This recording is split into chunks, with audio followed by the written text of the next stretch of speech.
Hello everyone, if you're new to my channel, consider liking and subscribing. It will make me feel wonderful if you do that. Thanks. By the way, I also have another Naruto and Luffy fanfiction channel. If you are interested, link is in the description. Koby's Choice by Sword of the Gods, Axe Hand. Morgan single-handedly shattered Koby's faith in the Marines, breaking his dreams.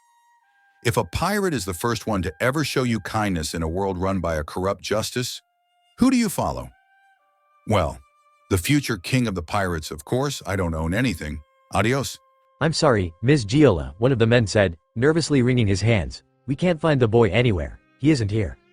He has to be here, the colorful woman huffed, her lips turning down in a scowl. They wouldn't risk sending him into the city. This will be a waste of time if he's not here. Her eyes turned on Brooke and Sunny, the tipped-over rubber ducky form of Billy wiggling as he tried, and failed, to do anything before the melty piano. Brooke and Sunny glanced at each other. Or, at least, what is what it looked like, but Giola had to infer seeing as the skeleton lacked eyes to glance with. All right, pirates, she said, her voice sickly sweet as she sashayed toward them. We can do this the easy way or the hard way. Where's the samurai boy? I already said we don't know what you're talking about, Sunny denied. She and Brooke were each trapped in what appeared to be picture frames. To them, each looked more like a window to the world through which they could barely see each other. Sunny beat her cartoonish paws against the barrier. Let us out. Out, Giola echoed. Why would I do that? You would just go back to regular, bland realism. No, you look so much better as art. Realism, Sunny demanded, hearts of grace rising to affect her personality. Lady, we're a talking skeleton, a lion clebotterman, and a mutant electric duck. What part of realism do you see there? If anything, we're fantastical naturalism. Whoever cares for naturalism, the art woman waved off. Expectations for the world can be so readily broken in even the paradise side of the Grand Line, not to mention the New World. The only true form of art beyond reality is abstractism. And, as abstract pieces of art, there's not a thing you can do to stop me.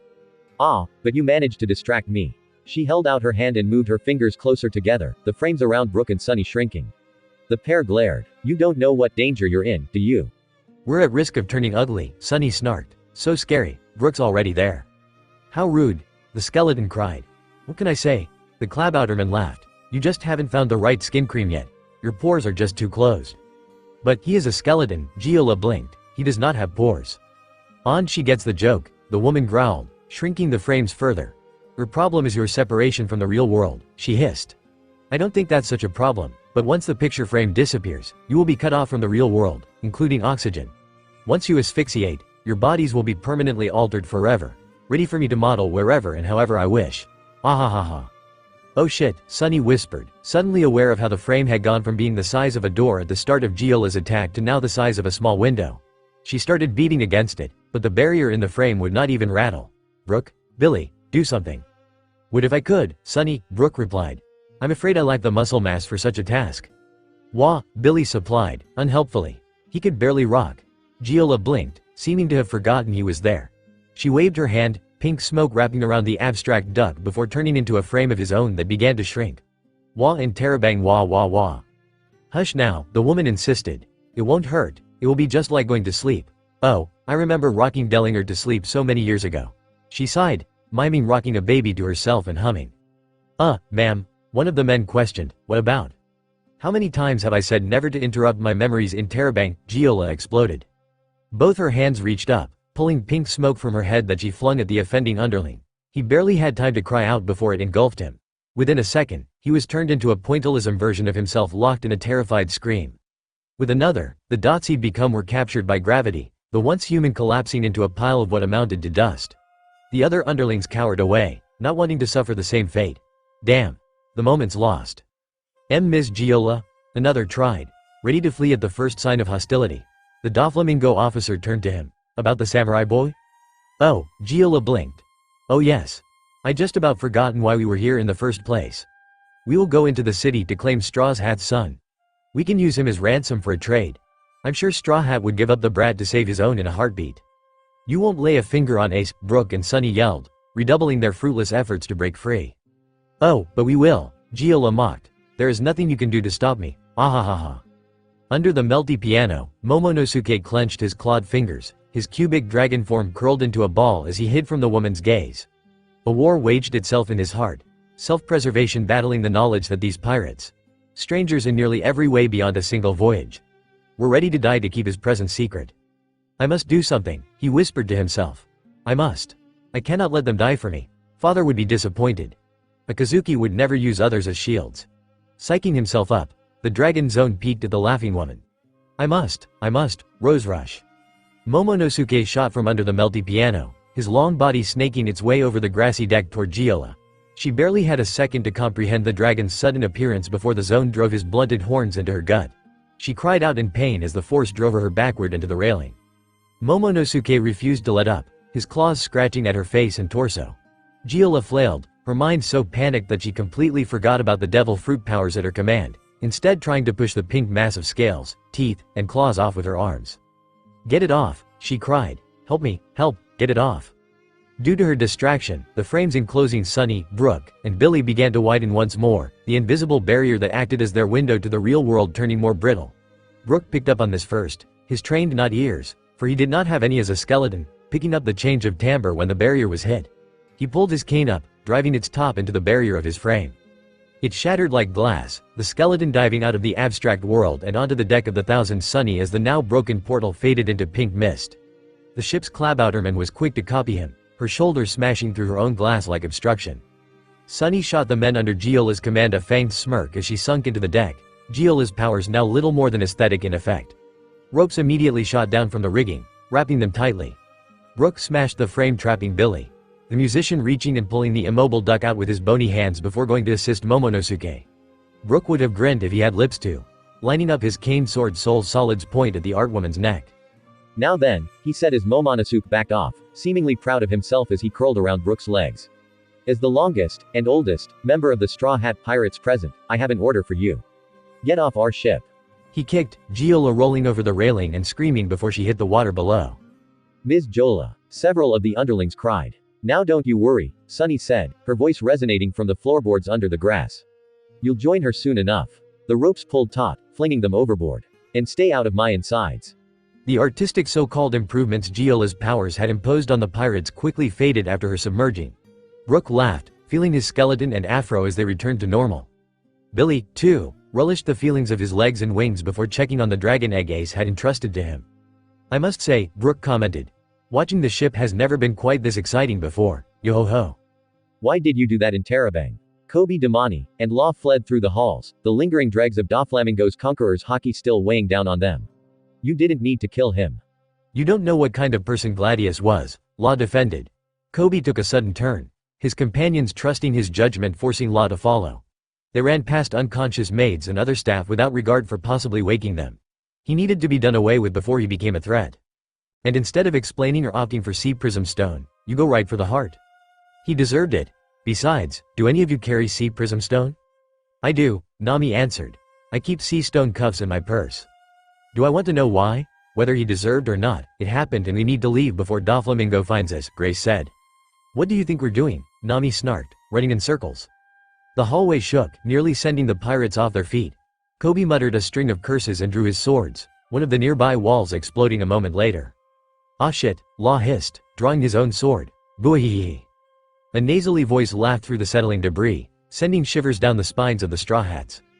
The infiltrating pirates turned as the dust cleared, the hole in the wall covered at the edges with a pale blue slime. A tall, hunched man with unkempt black hair stood stuck to said slime. Goo of the same color dripped from both the fringe of a cyan coat with dark circle decorations in his nose. Manacles with broken chains were shackled to his ankles over bare feet. It seems you've finally returned, Law. Treble, Law muttered. Horrible to see you again. Baby 5 tells me you killed Gladius. Your betrayal before was one thing, but this, killing your family? You were never my family, Law exploded, a room forming from the palm of his hand. Room? Amputate. Treble gasped and curled in on himself, Law's sword slicing through the drippy man's coat. How dare you attack the family? Another voice yelled, a giant sword with goggles, a face, and the legs of a woman appearing in the hole in the wall. Coby couldn't hide his confusion for, while he'd felt multiple people outside the wall, he didn't know who this was, how she managed to get up several stories from the outside so quickly, or why her top half was a massive sword. A Spada girl slash. The only other pirate with swords, Coby interposed himself between this new devil fruit user and his crewmates. Her bladed face ground against Hokoshuka and Imono, his shoes digging into the floor as friction bled away at her momentum. Nami swung her cleam attack down, fog expending from its tip to obscure their surroundings. We need to get out of here. It doesn't matter if we can see you or not, Trable called. Baby 5, burn them up. Of course. Weapon morphos. Fire girl. Coby didn't know what she was about to do, but he knew it wouldn't be good. Armor mode, he called, growing into his most defensive form and turning his plated back on the girl. Heat washed over him a moment later, fire licking at his armor. The heat burned Nami's fog despite her attempts to keep renewing it, revealing that Baby 5 had turned her upper body into a massive flamethrower. Shit, that's hot. You won't get away from us, Traybold taunted, spreading his arms. Sticky launcher. Chemical bending. Grace countered, chemicals rising from her person and mixing in midair. Golden Week Festival. Reds, oranges, and golden yellow collided with Traybold's goo, the paint hissing slightly before each combined glob exploded into a disgusting firework. Another arched around Baby 5's flame, igniting by her unprotected leg. The woman cried as a burn seared itself into her thigh, forcing the weapon woman to cut off her attack. Coby rolled away, hissing as his burned armor faded with his transformation. Law took the chance offered in the moment of chaos, jumping forward and swinging Kikoku. A flying slash shot from the sword, bisecting the pair before, with a push of his hand, the pirate captain sent the 4 pieces of the Don Quixote Familia members out the same hole through which they had entered. Run, he ordered, his room fading. Now, that won't keep them down for long. Is that all you've got in Terabang? Another voice demanded, a form bursting upward through a new hole in the floor. It was a bald, wrinkled, old man in blue spandex with a golden G-belt buckle, said man striking a fighting stance. Got, there's the G.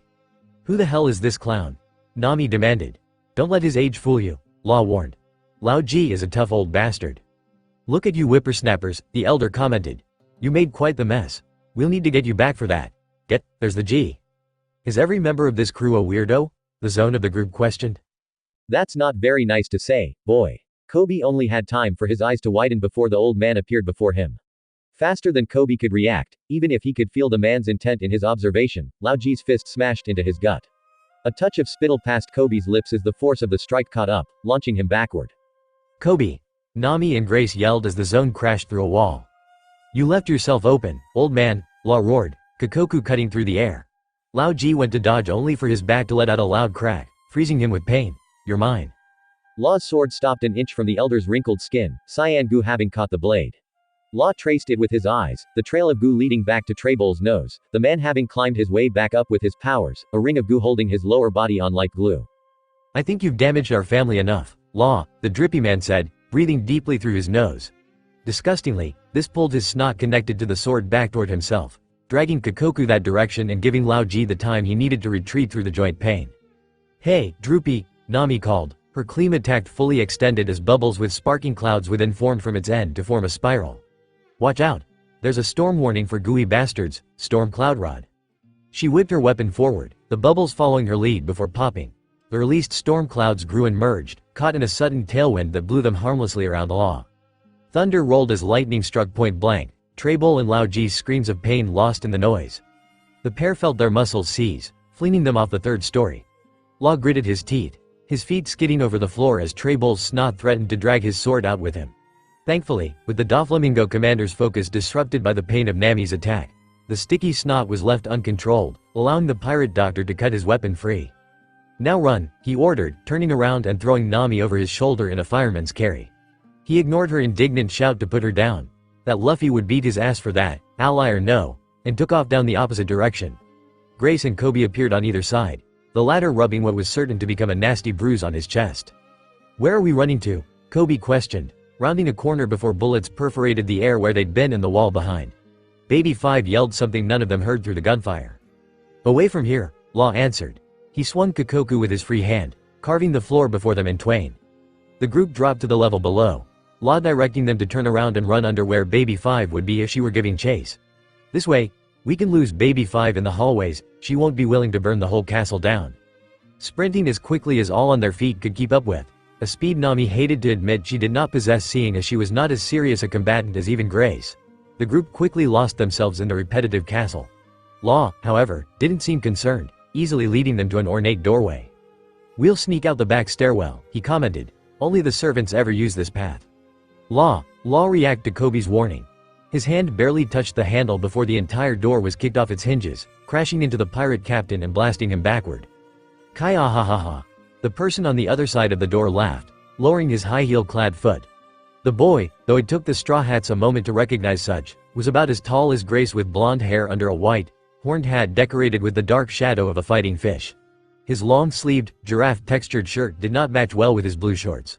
Oh, I was hoping today would get exciting with the tournament and all. Shave, Coby called, his swords already moving, unseen disaster. Shield high heel, the blonde, effeminate boy countered, catching Coby's attack between the sole of his shoe and the heel. His eyes shifted, turning a chilling blood red as the pupils widened. Oh ho, you're a strong one. Coby pulled his swords apart, their blades scraping against the boy's reinforced shoes hard enough to cause sparks. He settled into a low stance with one sword over his head, his eyes never leaving their new obstacle. Said obstacle grinned, studying them as Law pulled himself from under the door. You're strong, too, Coby commented. And you managed to almost hide your presence from my hockey. Care to give your name for the sake of posterity? Dellinger, Law interrupted with a growl. You sure have grown up a lot, I almost didn't recognize you. Oh, is that you, Law? Dellinger asked. I thought Baby 5 said something about you coming back, but I didn't know it would be so soon. Dellinger, Coby said, dragging the boy's attention to him as the young man pointed his shokusha at him. Move aside and allow us to pass. You cannot hope to beat all of us. Maybe not, Law, the rival pirate confessed, but all I need to do is stall you until someone else gets here. Even then, 2 or 3 of you could be dead by that point. I will not allow that. Then you'll be the first one to die. Pistol high heel. Coby crossed his swords just in time, Dellinger's kick sending him skidding back. He leaned forward, his grip on his weapons loosening somewhat to account for his lengthened nails as he took on his slasher mode. His facial horn, however, was only half as long as it would normally be since it was still regrowing from it was snapped off. Needlejack, he called, blurring forward. Dellinger's eyes widened slightly before he swayed, barely dodging Imono before what was an afterimage faded. Coby spun, his tail slicing through another image of the horned teen. Wow, the horned boy grinned, Coby cutting through yet another afterimage. You're not just strong, but really fast, too. Kaya ha ha ha, maybe this will actually be fun. Law, Coby yelled. Take Nami and Grace and go. I'll hold this guy back. No way. Grace denied. You're not sacrificing yourself again, Coby. As if I'd let you get away, Dellinger sing-songed. He blurred toward Grace, murder in his eyes as he jumped, pistol high heel. Argon, Grace gasped, knowing even if she could condense enough argon to make an effective wall, it wouldn't form in time. Air wall. Dellinger's eyes widened with Nami's shout as his foot apparently shattered the air itself. His momentum slowed in doing so. Coby appeared between him and Grace as he came out of a shave quickened by his slasher mode's innate speed, the zone grunting as the Doflamingo pirate's heel sunk into his shoulder. Ignoring the blood now leaking from his new wound, Coby dropped Hokokusha and grabbed Dellinger's ankle. Needle slasher. Kya, Dellinger gasped. The teen forced to use every ounce of experience growing up in the Don Quixote familia since near birth had given him to avoid the stream of blade and sharp tail that tried to carve him up. Coby's onslaught ended when Dellinger caught the zone's tail with sharpened teeth, his previously human teeth falling to the floor. What? Coby questioned. Devil fruit. Devil fruit. Dellinger echoed through his teeth. I don't need one of those. My fishman heritage is more than enough. He opened his mouth slightly, meaning to bite the barbed end of Coby's slasher mode tail off, but Coby pulled back before the boy kid, ultimately freeing him. Dellinger spun backward, hunching over to show off the dorsal fin that had grown from his back. I usually keep these hidden, but you're proving to be fun enough to show off a bit. Kaya ha ha ha. Argon whip. Dellinger's hand snapped up, catching the end of Grace's crystalline weapon before it could do any real damage to him. His expression turned to one of surprise, however, when the crystal began to grow over his fingers and hand. You have no right to laugh that way. I see, the half-fishman muttered. All of you are dangerous in your own ways. How annoying. His hand flexed and pulled, shattering the argon with brute force alone. Well, Baby 5 did say we only needed Law alive. Hold on, Dellinger, the nasally voice of Trable ordered. While Coby and Law kept their eyes on the horned blonde, Nami and Grace spun to see not only Trable but Baby 5 and Lao Ji rounding the corner, the first and third still slightly charred from their meeting with Nami's lightning. It seems the others can be useful, too. We want them all. Damn, Coby cursed, scooping up Hishokusha. This is shit freaking tastic. You'll have to kill us first, Nami hissed. We won't. Lao Ji sped forward as nothing but a blur, his hand hitting the young mother in the groove between her neck and shoulder. Nami crumpled instantly, her klima tact falling out of her hand. Nami, Coby gasped. You bastards, Grace raged, ignoring Law's warning. Chemical bending, rainbow of. Dellinger appeared to her side, the back of his heel catching the art thief in the back of her knee. As she buckled, he grabbed her by the face and drove the back of her skull into the carpeted floor. She didn't so much as moan. Grace. Try horn. Wait. Koby did not heed Law's words, the Rosset vanishing in a slasher mode enhanced shave. Hoshokusha and Imono sliced into Dellinger's side, leaving a pair of debilitating, but not lethal, gashes. Lao Ji was his next target, the old man batting aside his first strike only to gasp as Koby's barbed tail stabbed through one of his thighs, ripping a chunk of flesh out on the way back. Koby spun, the back of his knuckles indenting the man's cheek. He crashed into the wall. Koby barely turned his head, his shadowed eyes zeroing in on T-Bull as his fingers twitched. "You do not hurt my friends," he growled. "Damn it," Law muttered, forming a room around them. Shambles. Grace and Nami disappeared, their unconscious forms replaced by chunks of debris. "We don't have time to keep fighting here, try horn." Rifle arm. Bang. Bang. Law stumbled backward, blood now leaking from each of his shoulders. Baby 5 grinned, striding forward with her right arm turned into a rifle. Law moved, fighting through the pain, only for the maid to put another bullet in his shoulder. Koby growled, his rage getting the better of him. His blades and tail blurred, 11 slashes bearing down on Baby 5. Warwick needle. Painful fly dog whistle. Flinging Baby 5 back with the neck of her outfit, Lao Ji intercepted the young swordsman, his fingers digging into the zone's shoulders, elbows, and hips. Slasher mode being something of a glass cannon, Koby crumpled, his rage overpowering his surprise as Lao Ji smashed his fist into the young man's face in a return of comeuppance. Koby lost consciousness, his transformation fading. Shambles, Law stuttered, both he and Koby reappearing in the first floor kitchen beside Nami and Grace. He stumbled, falling against the wall and sliding down. He grit his teeth, reaching toward Koby's torso for the denden mushi tucked there. Law, a high-pitched voice squeaked, the surgeon freezing. He turned only to see a large, dark hand grab his face and smash him through a table. In this way, the infiltration team stole Law's heart back but failed to escape. "Welcome back, everyone," the announced raucous cheers of the Coliseum's crowd. "The damage from Block B has been repaired and the next fighters are ready to enter. Are you excited in Terabang?" The crowd's noise redoubled, the people and toys clearly ready for more. Amy ignored this as she skirted the edges of the lower hallways, eyeing each injured person the medics carried by as she looked for the one who had caught her interest. She knew she was getting close, there were only so many injured, after all. She turned a corner only to stop and retreat, the blonde barely catching a strangled gasp that threatened to give her away. Around the bend stood Charlotte Custard, one of the few people Amy wanted to avoid at all costs. "I am so sorry, boss," a blubbering voice cried, the weightless woman recognizing it as Gambia. Taking the risk, she carefully edged her eyes around the corner, finding the missionary on a stretcher with a green-haired man walking beside him, hand in hand. They wouldn't listen. "I couldn't make him see." "It's all right," the verdant insisted. His hair also defied gravity, prominent sharp teeth passing his lips in an overbite. He wore a wine-colored coat with plumage on the collar, the front open to show his muscular torso and a tattoo like a pair of circular rings with fangs coming out of the bottom. He also wore pants diagonally checkered red and yellow. "It's fine, Gambia. We haven't found many willing to listen before. This time ain't no different." "You're the loons that worship Straw Hat," another person interrupted, a tall, muscular blonde with short hair and an open black vest walking over to them. On his chest was also a tattoo, one Amy recognized as the cancelled-out smiley face of the Doflamingo pirates. "What's it to you?" the green-haired man questioned, his eyes narrowing. Nearly all eyes in the corridor were on the interaction now, locals whispering to each other. Amy picked up the man's name. Bellamy. The name tickled a memory of a bar fight years ago. "I've met Straw Hat before. He's a punk. Strong but not the kind that will shove it in your face.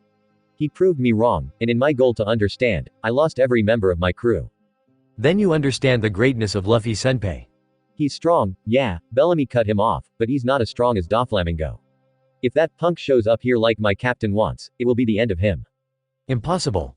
Gambia exploded only to wince, his hands instinctively reaching for the debilitating wound on his back. He hissed through the pain. "I've heard the coming times. Luffy Senpai won't stop at Dressrosa. He'll come to set the people free. Then more and more until the world is smiling and all bow down." Bellamy laughed, spreading his arms and gesturing at the injured man as if to say, "Get a load of this guy. Yeah, and I'm a purple bear. What else has the world told you, oh great missionary?" he mocked. "Pink and blue hold the keys to the seas," Gambia intoned. Bellamy stopped laughing, his expression morphing to confusion as he turned back to his fellow blonde. "If the sand and rose can fix what the dragon has cost, there will come peace from the ashes. If the price is paid in full, the kings will rage and the world will cower. Even the sun will not smile as the sea swallows all." Silence permeated the hallway, one so heavy it seemed audible. Then, Bellamy laughed.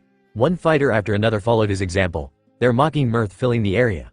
The Verde scowled, his head reaching for the knife tucked in the waistband of his pants. "It's time to introduce out favorites. the announcer called, interrupting the brewing fight. Hailing from the Kano country, the second grandson of the Qinzhao family, it's Bu Qinzhao.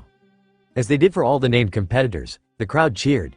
A heavy-set man with burnt orange hair and a cocky smile with a few missing teeth strode toward the arena. Next, he's a powerful fighter with a 40th dan in Fishman karate. He's won several sword tournaments without drawing an offered blade. It's the Fishman hack. A fishman with yellow skin and blue-gray hair stepped into the sunlight. He was dressed simply in a GI with a black belt, the front open to show his toned chest and abs. She's come to us for more than the prizes. She wants a powerful opponent, introducing Custard. Amy blinked as the announcer failed to mention Custard's family name or who her mother was. It could be because Custard asked for it, or maybe he just didn't know. We've got a mystery fighter who has yet to show his face. The veiled man who goes only by Rain Mask. Rain Mask was a broad-shouldered man in a purple-black suit under a dirtied white cloak. He wore a peaked cap of the same color, a white veil draped down over his face from beneath the hat. A sword with a red handle bounced at his side. And finally, a fan favorite and repeat fighter. You know him. You love him. Eats Bellamy the hyena. Bellamy strode into the arena with a confident smirk, hyping up the crowd screaming for him. Amy ignored that, stepping out from around the corner with the hood of her cloak shadowing her face. Hey, missionary. Huh? The missionary's captain questioned, turning toward the woman.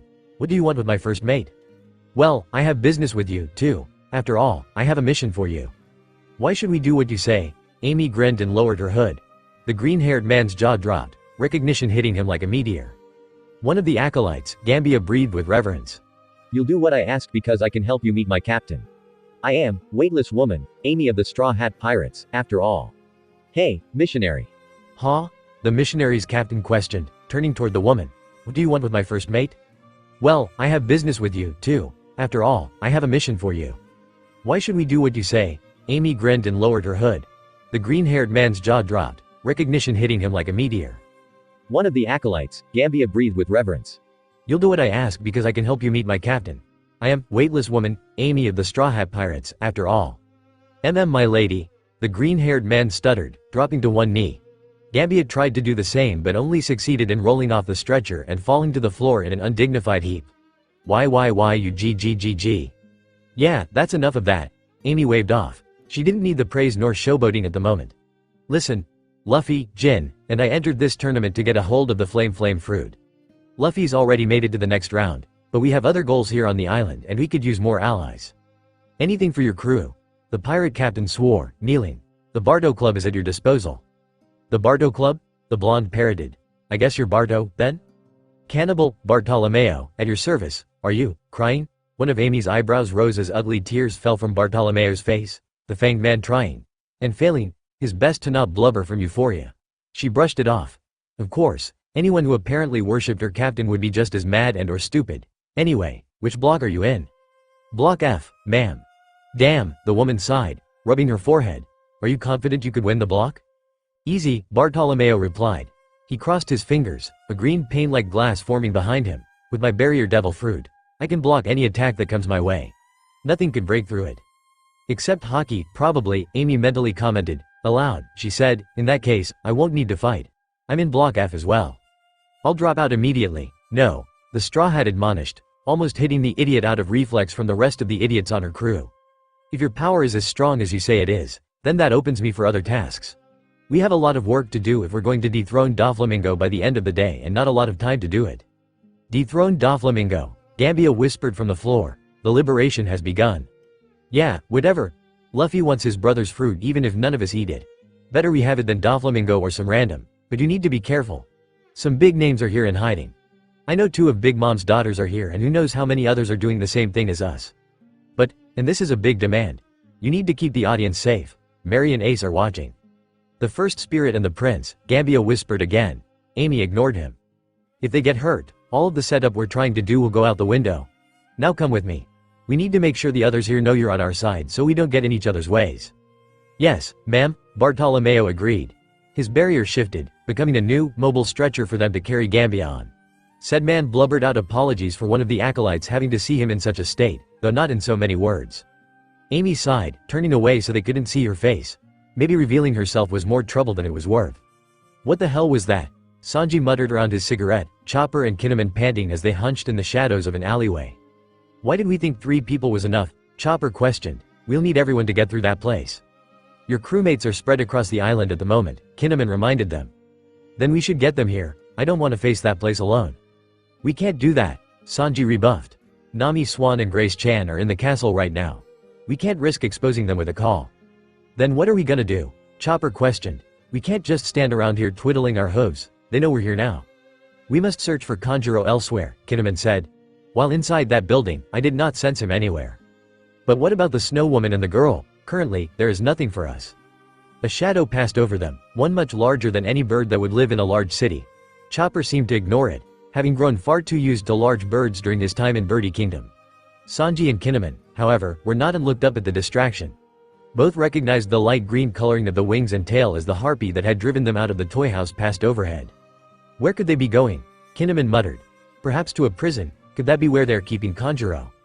I don't know, Sanji replied, but with our crew's track record, I'd bet money at least one of our idiots is on the other side of their trip. We need to follow, come on. Sanji took off at a run, Kinemon and Chopper needing a moment to catch up. They trusted the chef to keep the birdwoman in his peripherals, following him as he danced and spun through the crowd with impressive legwork.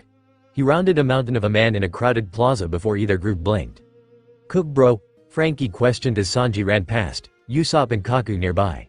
As the blonde did not slow, the trio fell in with Chopper and Kinemon on his heels, reasoning that they were moving for a reason and could not stop. Ow, Chopper, what's going on? Toy house bad, that, Super doesn't answer anything. It's the harpy, Usopp interrupted, recognizing the silhouette above them from Punk Hazard. Should I shoot her down? No, Sanji denied before coughing into his hand and resuming the chase. I mean, she's a logia and we need to know where she and her sister are going after she drove us out of the toy house. We can't fight them in the streets where others could be hurt in the crossfire. What were you three doing here? Chopper asked. We found squat about Doflamingo's smile delivery system at the docks, Kaku offered. We figured we'd try the town hoping for a lead. Other than some weird guys selling Doflamingo pirate merch, we didn't find anything, Usopp added. Merch? Kinemon echoed, not knowing the word. Yeah. Like figurines of some of the members and flags with his symbol. Some of the stuff was just strange. Strange how? Like 10-foot pillows with his image. Shirtless, and with this sick smile. I mean, 10 feet is longer than most beds, plus his face. No thanks. Truly, the outside world is as mysterious as it is dangerous. So, what's the plan for when we get, wherever we're going? Usopp asked. We can't just rush in blind. We'll need to see the location before we can plan, though, Sanji noted. They could be going anywhere and we don't know this city like they do. Plus, it's too full of people for my observation to be reliable, even with their stronger spirits. Only being able to follow is so not super, Frankie grumbled. At least we got to see one of these fairies Nami told us about. You got to see one of the fairies? Chopper asked. Well, we didn't see it specifically, Usopp explained. We saw a bag all by itself hopping down the road. Frankie tried to grab it with a strong right and it jumped out of the way and just vanished. Before you ask, I got nothing, Kaku commented. Cypher pulled training covered a lot of things, but not fairies, and without a mission to Dressrosa, we were only really given an overview. Now long arms, long legs, snake necks, 3 eyes, giants, minks, all half-breeds possible, dwarf. His mouth snapped shut, a hand coming to his chin. Oh. Oh, Usopp demanded. Oh, in Terabang, did you just think of something that might be, you know, maybe a little important in Terabang? Well, the fairies are probably dwarves, Kaku reasoned. They were mentioned in one of our classes growing up. Just once, though. They're native to Green Bit, I think. Were thought to be a myth until 21 years AG. Only other places they're known to be are Totland, Big Mom's territory, and as slaves, typically for world nobles, market price. We super don't care about their price, Frankie interrupted. That was quite the list of creatures you mentioned, Kinemon commented. All of those things truly exist? What are they? Start with the dwarves. Usopp cut in. Well, dwarves average about 4 to 6 inches in height and have rather bushy tails. Despite their small stature, they are strong enough to break buildings in half and are incredibly fast. They are also very trusting, as some have worked enthusiastically as slaves for years on the promise of freedom. That last part is terrible, Chopper gasped. I didn't say I agreed with it, Kaku shrugged. The group rounded another corner, trying to keep the harpy in their visions without being too obvious, which was a serious task. Luckily, plenty of people seemed surprised by the winged woman in the sky above them, so most weren't looking at the group. Guys, Frankie questioned, lowering the scope of his weapons left. I think I know where the bird woman's going, and I super don't think you'll like it. How bad can it? Usopp began. It's the Colosseum. Usopp lowered his finger, his mouth closing. Yeah, that's bad, he decided after a moment. It's terrible, Sanji agreed. Why did the beautiful snowbird have to go to a place of nothing but ugly, sweaty men? That's not the problem here, Usopp yelled. That snowbird just tried to kill us, Chopper added. Is it really bad? Kinemon blinked. Do we not have allies within those walls? Should she arrive at that location, she and the small one will be more greatly outnumbered, even beyond the three of us that entered the toy house. Except most of the gladiators and all of the citizenry are probably on her side, Kaku pointed out. Also, Luffy, Amy, Jin, or Mary's involvement would out them and expose our arrival to all and sundry. I know not who sundry may be, but they are surely no match for my blade.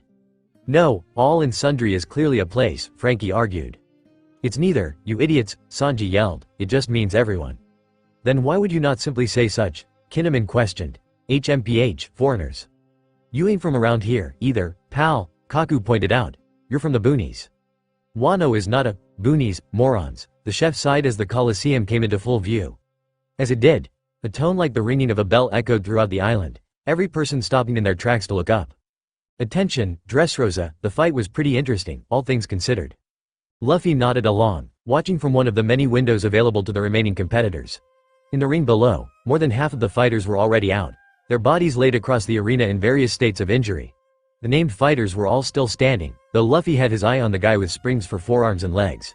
He seemed familiar for some reason, but the pirate captain just couldn't place it. Currently, the center of the arena had the guy with flowing, orange hair and missing teeth trying to fight the yellow fishman spear to hand but having no luck. Spring Guy seemed to be having fun playing with the no-names that had held out, but he was eyeing the other dangerous battle on the other side of the arena where the masked guy and the purple lady were locked in a sword fight, the bodies of those who had attempted to interfere littering the ground around them. Though the guy's face was hidden by the cloth he wore, the woman had a smirk that got wider with each clash. Despite him standing at nearly twice her 6-foot height, she refused to waver and still stood her ground. Scary, aren't they? A voice asked, a hooded man stepping up to Luffy's side. The disguised pirate glanced at his, giving his haki a moment to register this man as not a threat. Not an immediate one, anyway, even if he felt strong. He must have been another competitor. Strong fighters from all over the world, people who never would have met otherwise, have all gathered here to fight today for two powers that changed the world. The powers of Whitebeard and Portgas d'Ace. I thought everyone was calling him Gold d'Ace, Luffy muttered with his old man voice, remembering how mad he got when Rayleigh showed him some of the articles people had written for the World Economic Journal. He'd reaffirmed his decision to let Nami, Robin, and Coby do the reading so they could just give him the highlights. Yeah, the hooded man agreed, the pair watching the fight below as Bellamy's rapid punches overpowered the fishman's guard, Hack taking a spring-loaded punch to the face and going down to join Boo, whom Bellamy had felled with a surprise attack. The man sighed before turning toward Luffy, a sly grin hiding in the shadow of his hood. But that's not his name, is it? Not the one he wanted, anyway. I wouldn't know, I'm just an old man. Yeah right, his companion chuckled. I know I'm older than you are. After all, what sibling couldn't recognize their younger brother, isn't that right, Luffy? I'm not, Luffy turned, the man's hood now shading only part of his face. He was blonde, unshed dampness brimming in his eyes. His cloak covered a blue button-up and ruffled ascot, the outfit reminding Luffy of something from the deep recesses of his mind. Everything solidified when the man smiled. Saw, Luffy trailed off, hoping against hope his hesitation was unwarranted. It's me, Luffy, the man said, turning fully to the pirate with arms stretched wide. A burn covered his left eye but did not obstruct his sight, his blonde hair unable to hide the full scar. I'm still alive. Saw Boo, Luffy cried, hugging him instantly. Sabo returned the hug, a couple tears of his own slipping through the cracks.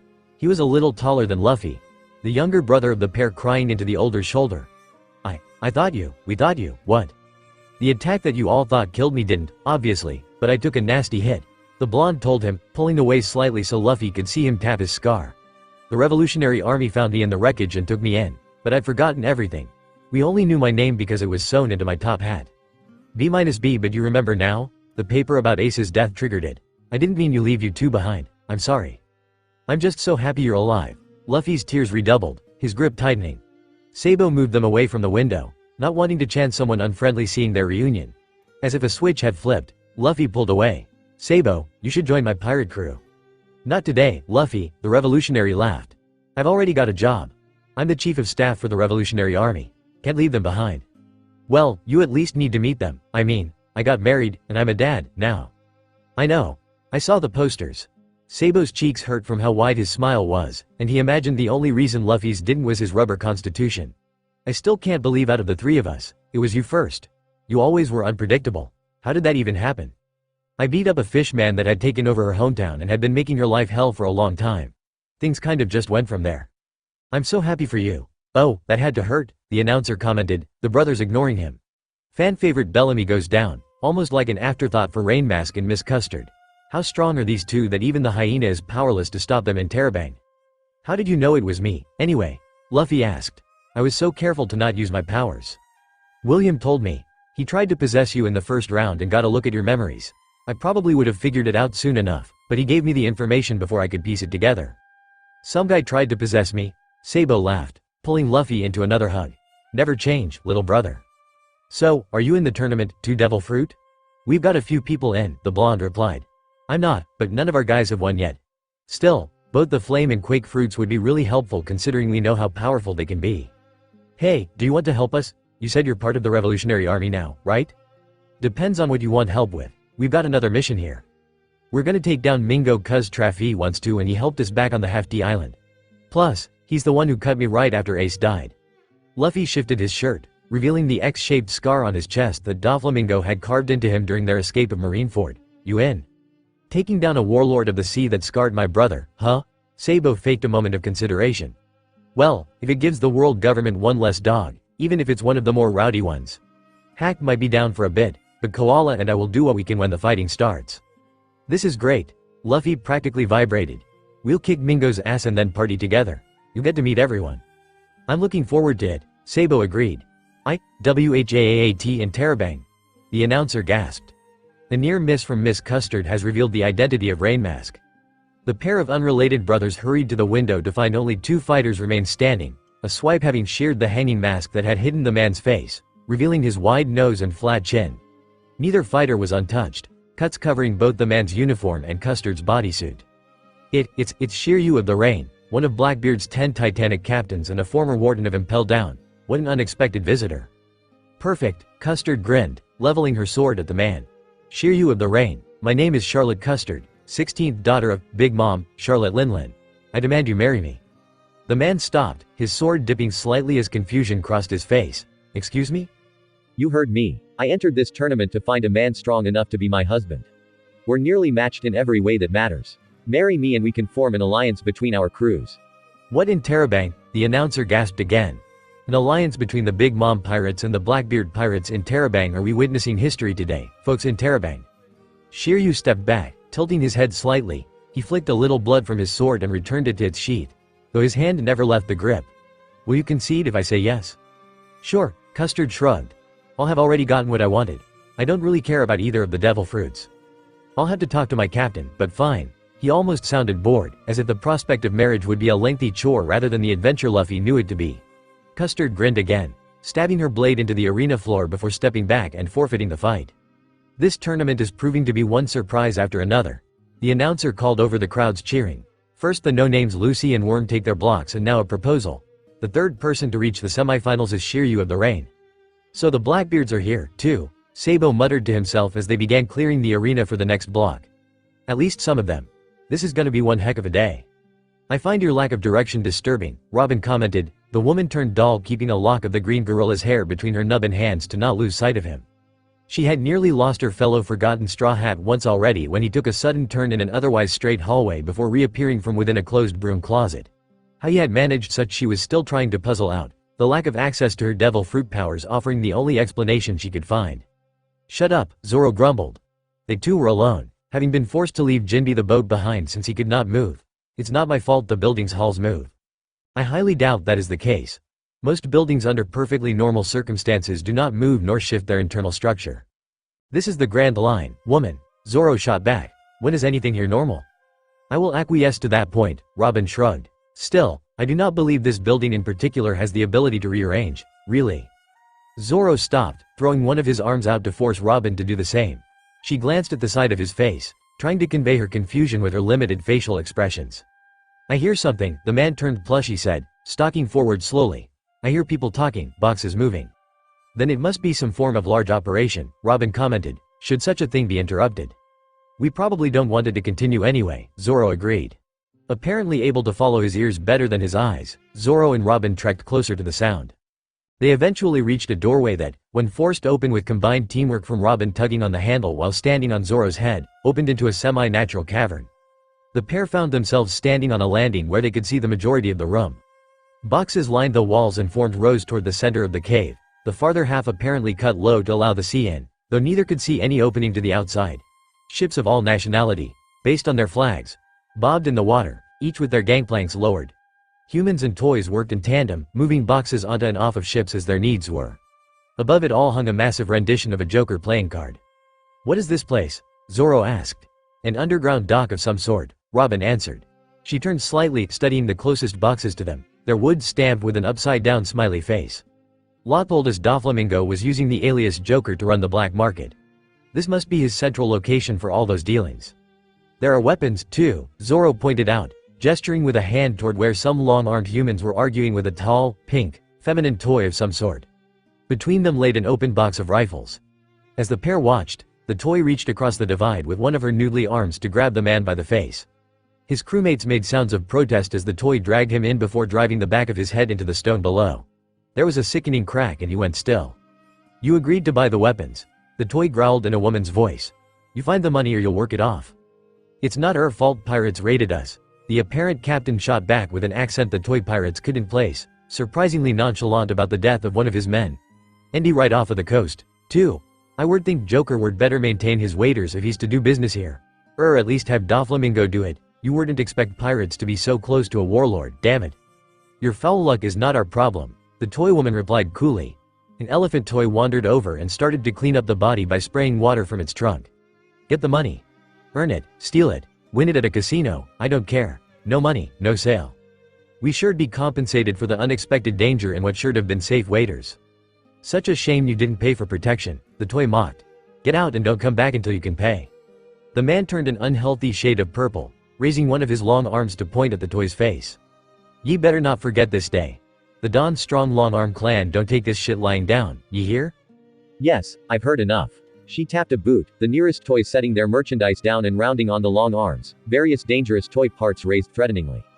The man made a sound between a growl and a scoff before waving a hand, sending his men back to the ship with a flag bearing a black sun rising.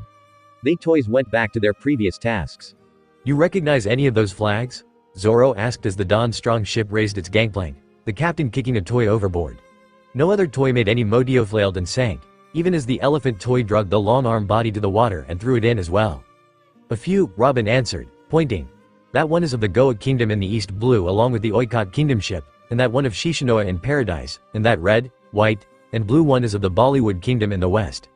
Those two are from the South Blue, the Black Drum and Roshwin Kingdoms, respectively, and from the North Blue we have the kingdoms of Notice, Duel, and Whiteland, and there are yet more I cannot name."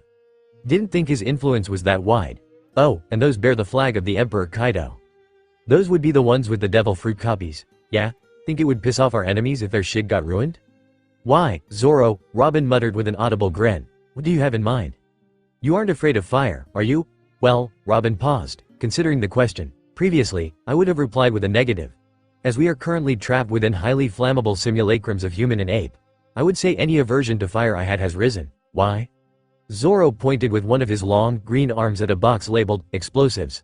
Guns and imitation devil fruits don't seem to be Doflamingo's only merchandise. How many of those do you think it would take to send the rest of it up in smoke?" Robin felt the edges of her cloth mouth twitch, the closest she could get to the near-feral grin she wanted to portray. "Zoro, lack of memory aside, that may be the best idea I have ever heard from you." The pair split, each to find some way to light the expensive merchandise. Robin, believing herself the more stealthy of the pair, chanced a closer route to the large toy in charge. She wandered the aisles, pretending to be just another of the plethora of working toys in the area. Being so close, she was able to watch and listen as the pink overseer approached a group whose upper bodies, the two women of the group included, were covered only by black straps of leather. The women wore just as little, only enough to protect some of their modesty, something the men seemed unconcerned about. Each also had headgear resembling black horns.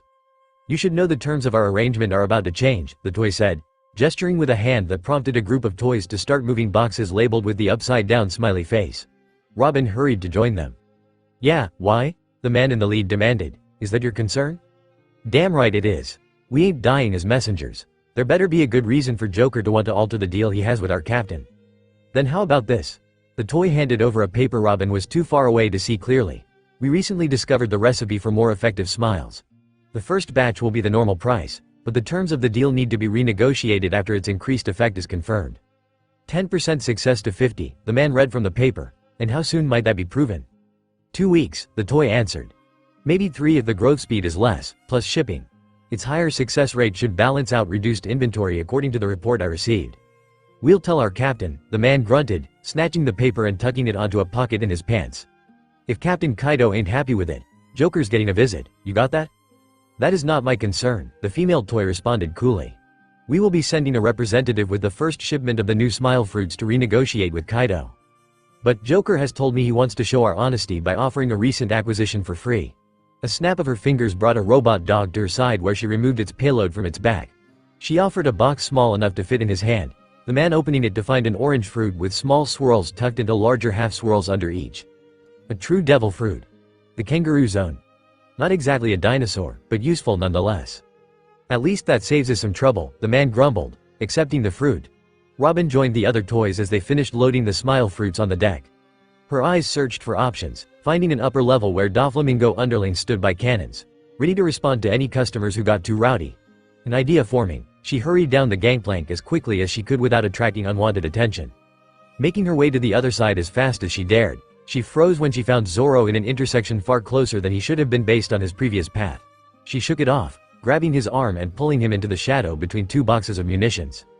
We shouldn't allow those ships to leave, she hissed, gesturing at the pirate ships preparing to sail. They have smile fruits bound for Kaido and his crew in Wano. What do you want me to do about it in this state? Zoro demanded. I don't have any of my swords and I'm smaller than my captain's brat. Our captain, Robin corrected. No, not important. There are cannons loaded on the 2nd level. One might not be enough to sink the ship, but it could certainly ruin the smile fruits and, with luck, cause some infighting. Something like that would definitely get that toy brat back here and piss off Doflamingo. And, in addition, we do not need to risk ourselves around fire. The pair nodded to each other, Robin tracing a path up the wall she figured Zoro would be able to manage. Not wanting to be down below for the coming chaos, she lashed onto the green gorilla's back, ignoring his grumbling as he started climbing. Oi! A voice demanded, Robin chancing a glance back to see if it was directed at them. She met the narrowed eyes of the pink supervisor. What do you two think you're doing? Get back to work. Ah, we are. The doll tried. Stop where you are.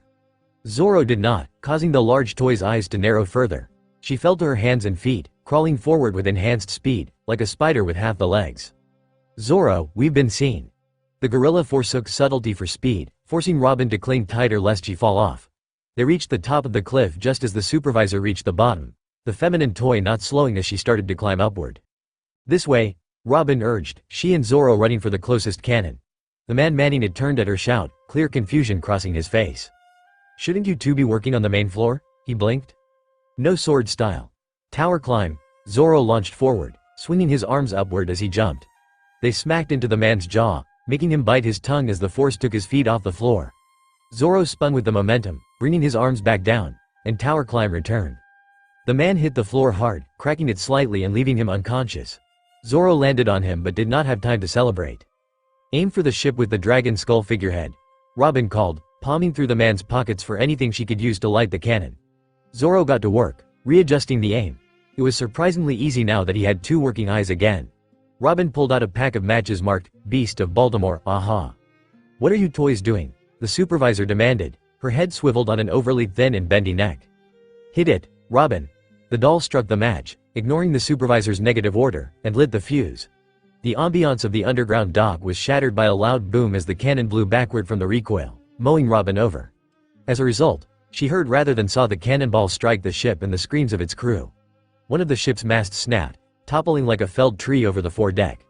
Something exploded, possibly a barrel of gunpowder. What have you done in Terabang? The supervisor cried. Joker will kill me for this. That would save us the trouble, Robin replied as Zoro helped her to her feet. The archaeologist turned doll again, thankful her new body was immune to blunt damage even if she were now covered in a small amount of soot from the cannon. Although, I immediate problems to deal with. Betrayal. Someone yelled from the ship. They take our money then destroyed the fruits. Chaos erupted just as Zoro and Robin had hoped. The members of the Beast Pirates living up to their names as they swarmed the dock, breaking boxes, toys, and other patrons without care. Quickly, the crew of Long Arms did the same, joining in the raid for a chance to take what they'd ordered without paying. The Doflamingo pirates on duty turned the other cannons on them, not knowing what was going on but needing to protect their employer's interests. "Looks like you've got a mess to clean up," Robin said.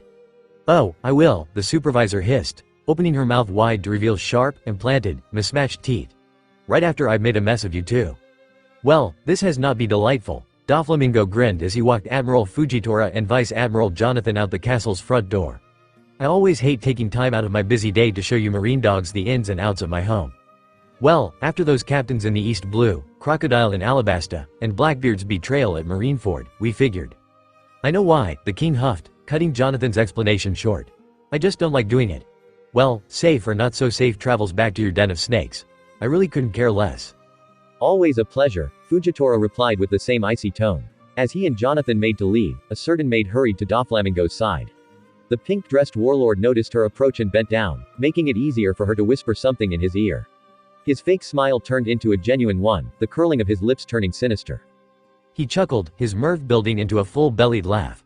The Marines stopped at the sound, turning back to look at the warlord even if only one of them still had sight in the traditional sense.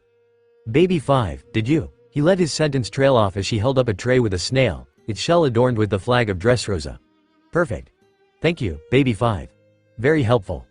He turned away so the gleefully shaking maid couldn't see his amused grin, the king waking the snail and bringing the transmitter to his lips. He spoke, the snail sending his words across the island. "Attention, Dressrosa," he said, letting the echo of his voice fade. "Attention, Dressrosa. This is your king with a message for Straw Hat, Monkey D. Luffy and his band of miscreants. Listen up, wretch. You may have taken first blood in this ill-advised war you want to start, but I'll play along with your game. Here's the deal. I caught your wife with the group you sent into my castle. If you want her back, you better bring the best damn show of your life. I await your answer, Straw Hat. Don't disappoint." And he laughed. "Attention, Dressrosa," he said, letting the echo of his voice fade. "Attention, Dressrosa. This is your king with a message for Straw Hat, Monkey D. Luffy and his band of miscreants. Listen up, wretch. You may have taken first blood in this ill-advised war you want to start, but I'll play along with your game. Here's the deal. I caught your wife with the group you sent into my castle. If you want her back, you better bring the best damn show of your life. I await your answer, Straw Hat. Don't disappoint." Luffy's hockey flooded the stadium in moments, knocking the majority of the spectators unconscious. The announcer staggered, his assistants passing out from the pressure instantly. Below, both Shiryu and Custard each fell to a knee. Which may have sounded romantic if they were not also bent at the waist trying to get their diaphragms to work under pressure. Luckily, especially for those with heart or blood pressure problems, Sabo had the wherewithal to grab Luffy by the mouth and chest and drag him away from the window before they could be seen. "Sabo, let me go," Luffy hissed through his brother's fingers, the blonde's hockey-coated hands keeping a firm grip on his younger brother. "I had to go. I had to save her. I had to save them." "You'll just get yourself killed charging into an obvious trap without a plan," the older brother admonished, both self-adopted siblings ignoring the naming of the Colosseum's newest big names. At this point, they had bigger concerns than who was fighting for the flame fruit. "Doflamingo knows they're worth more alive than dead. He won't kill them." "I don't care," Luffy growled. "There are things worse than death. And you can't save them from that if you're dead."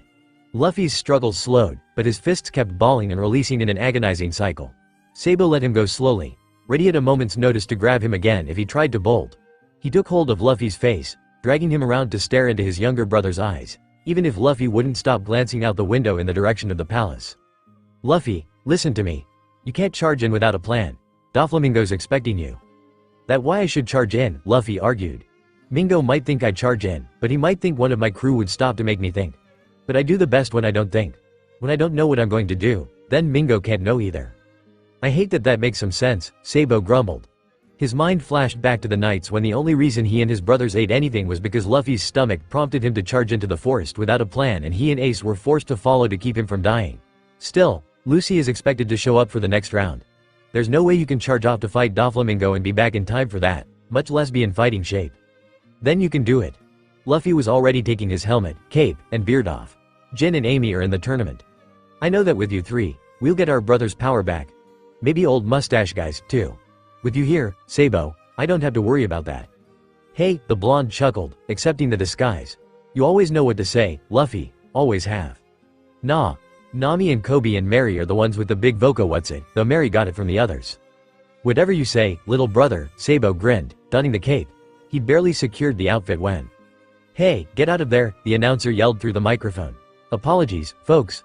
It appears we have some unwelcome guests in the arena. including the air of chaos and terabang. Even Mary was left dizzy by Luffy's sudden, short blast of conquerors, Ace having to lean against her chest to avoid falling over. Spectators throughout the stands, human and toy alike, had slumped over in the sweet release of unconsciousness. Another portion who had managed to withstand the force of exerted will had given into their flight instincts and were clawing and trampling each other in their attempts to be the first out the door. The Clabouterman and her charge, however, stayed in their seats still trying to get their bearings again. Mo, in Terabang, Ace gasped, Mary cutting him off by slapping a hand over his mouth in much the same way Sabo was doing to the boy's father. There were a number of people in the crowd who had been largely unaffected by the captain's outburst, and neither she nor Ace needed any attention when the presence of their crew had just been made known to the entire island.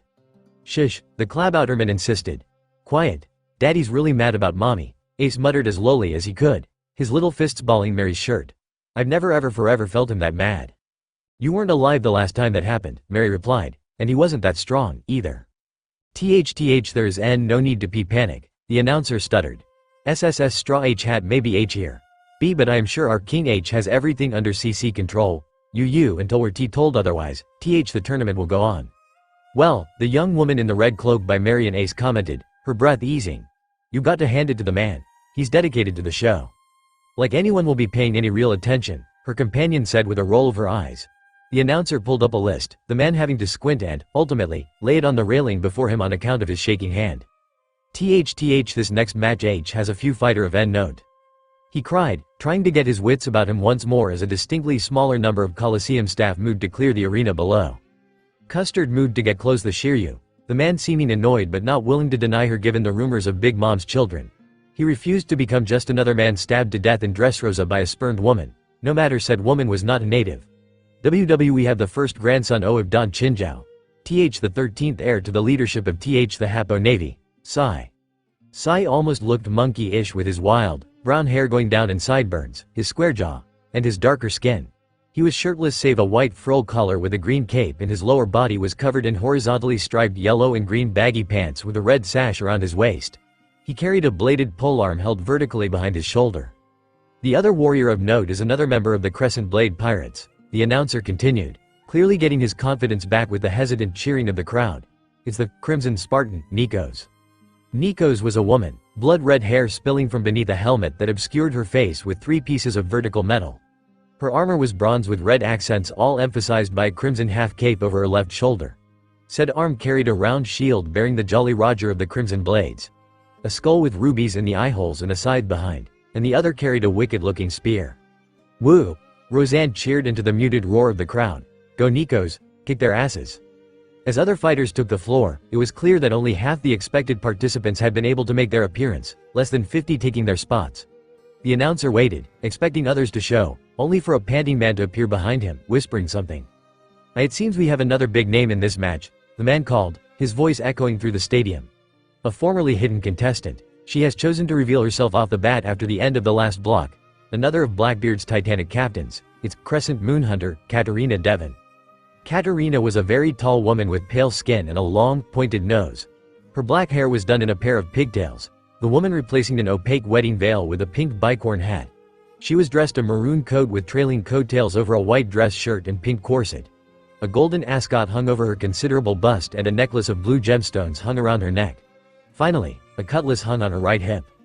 The contestants glanced around them at the suddenly half-empty Coliseum. Perhaps, if there weren't so many people and the workers were unconscious or occupied, she could take the chance to circumvent the need to win the tournament altogether. The wood fairy stood, pulling Ace to her chest. Mary, he questioned. Where are we going? That's a pretty good question, another voice commented. Mary turned toward the speaker. Ruby of the seat, Roseanne standing from her chair. Her gray eyes narrowed as she turned, showing the black and red battle dress hidden under her open cloak. I do hope you don't have any plans to interfere with King Doflamingo's tournament. King Doflamingo? Mary echoed, sizing up the shorter woman, even if they were about the same height. I thought you were a pirate captain in your own right. In these waters, you either align yourself with a big name or die in refusal, the woman shrugged. Did you think every man under the warlord here wears those go-to-awful parachute pants? As if. Well, this has been fun, Mary commented, taking a step back. We really need to be going, though, it's almost nap time. Oh, Roseanne's companion questioned, but the matches aren't even half finished. The red-cloaked subservient pirate captain pointed one of her palms backward, a blue rapier forming from her skin. The white-haired woman grabbed it before jumping into their air with incredible speed, moonwalking up and over Mary and Ace before landing on the other side. Roseanne smirked. A red, crystalline scythe as tall as she was also forming from her hand. She stabbed it into the seat below, barely missing the head of an unconscious bear toy. That was cool. Ace gasped, either ignorant of the danger or confident Mary could handle it. Do you have awesome fruit powers? I do, Roseanne confirmed. The crystal paramecia. I can produce any crystalline gem from my body in any shape I choose. Pays the bills easy. When you aren't oversaturating the market and crashing an island's economy, the rapier-wielding woman said. That only happened 3 times, Yuki. Sure, Roseanne, whatever you say. We really need leave, Mary implored. They didn't have time for, or any advantage to leverage in, a battle here. If you'd let us pass. Oh, not a chance, the now named Yuki interrupted from between Mary and the traditional exit. That boy in your arms is the heir of Chaos Monkey D. Ace.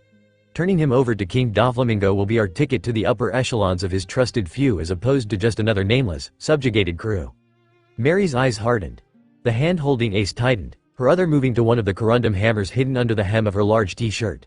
I've been trying to be nice, so I suggest you let us pass post-haste. You don't want to see what I might do otherwise.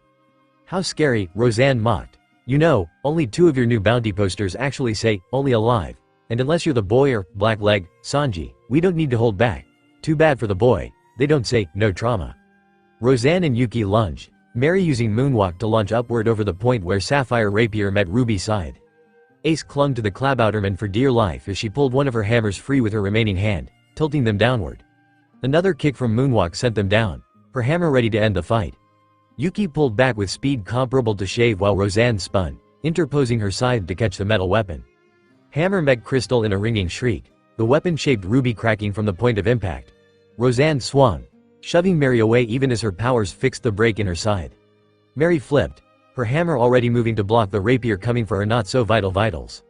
You two are really starting to get on my nerves, Mary growled. Pretty soon, the only thing your nerves will feel are chains, assuming you survive the day, Yuki replied.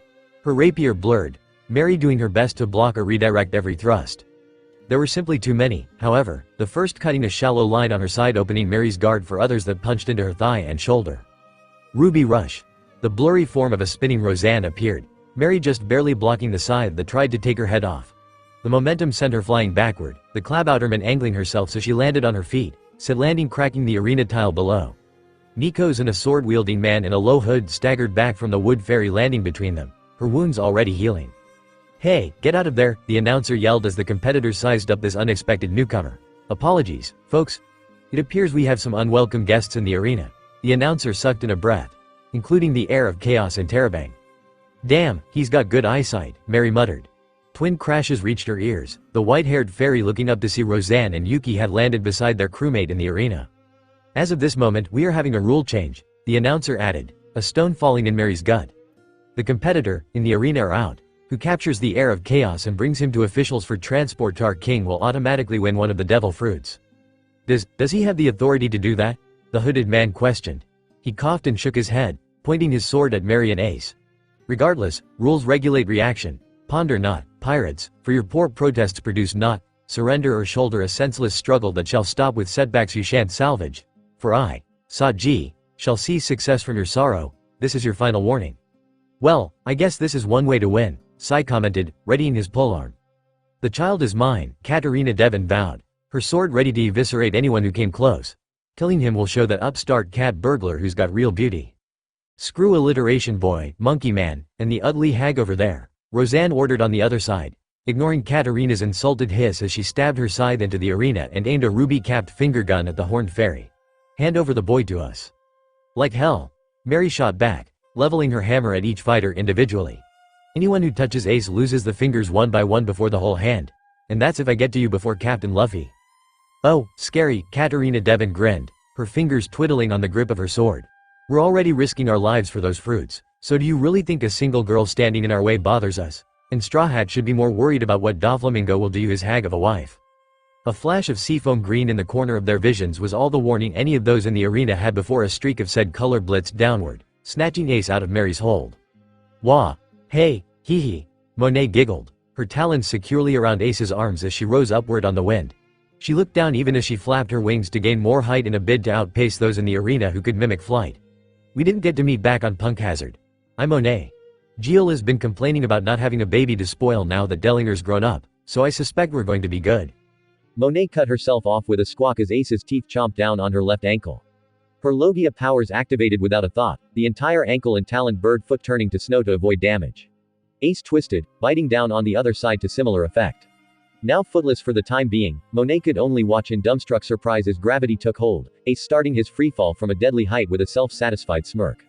You taste like cold chicken, bird lady, little brat, Monet hissed, her skin paling, when I sink my teeth in you. Goom goom, Luffy all but materialized out of thin air, his arm already extended behind him and his skin a glistening pink.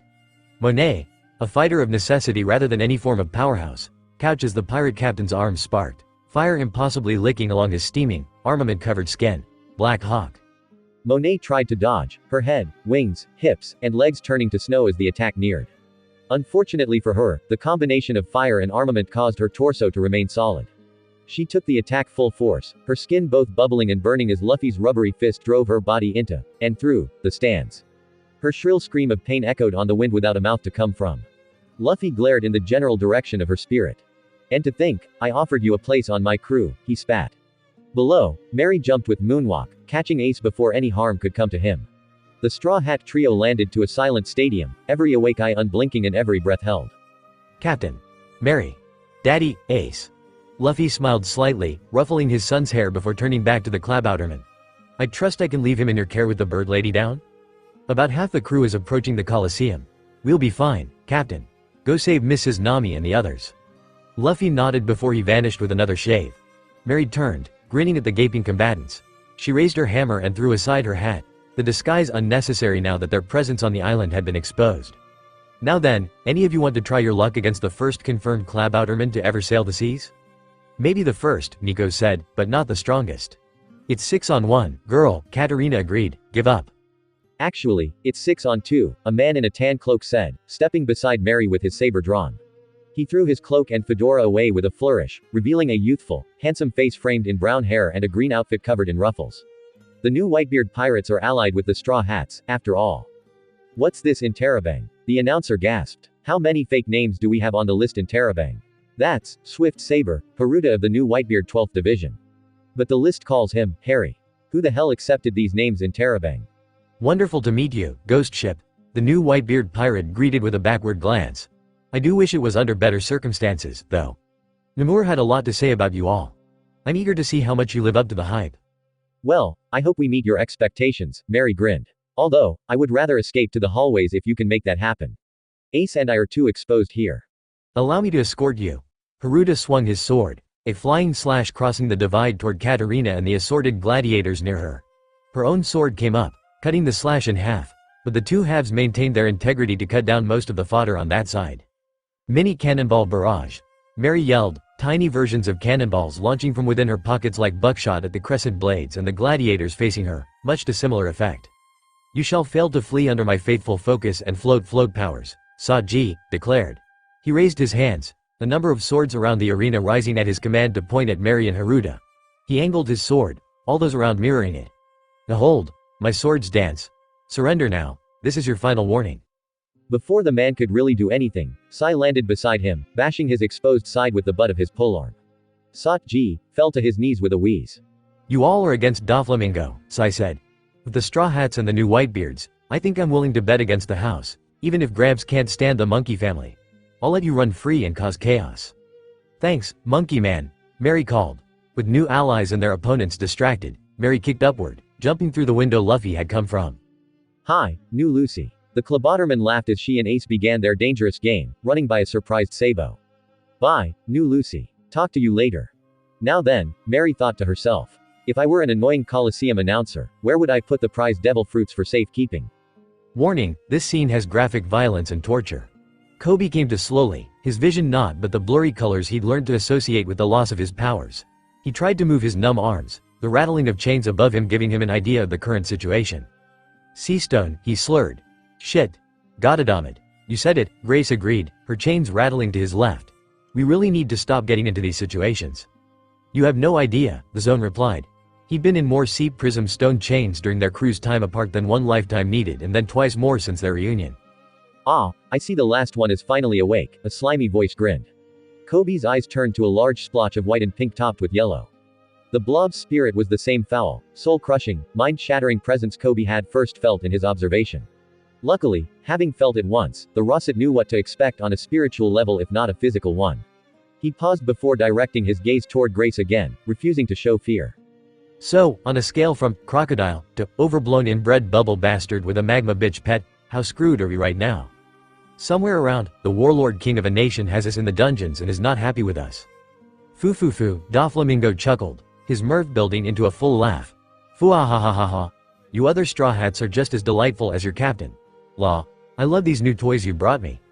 Screw off, you overgrown bird. Law replied from somewhere to Koby's right, his own chains rattling as he struggled to break free from the power-nullifying metal. Now, is that any way to talk to your former captain? That's some information we would have liked to have beforehand. Nami called from Grace's other side. Oh, good. They were all still together. Got anything else to share, Law? Law was distinctly quiet, something that caused the Mad King to laugh again.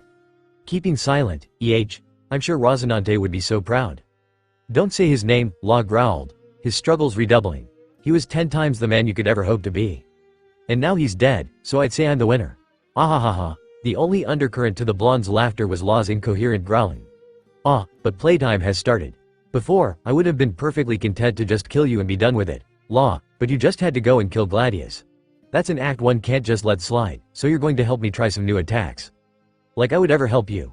Oh, did I say, help? Doflamingo questioned. Apologies. Old habits.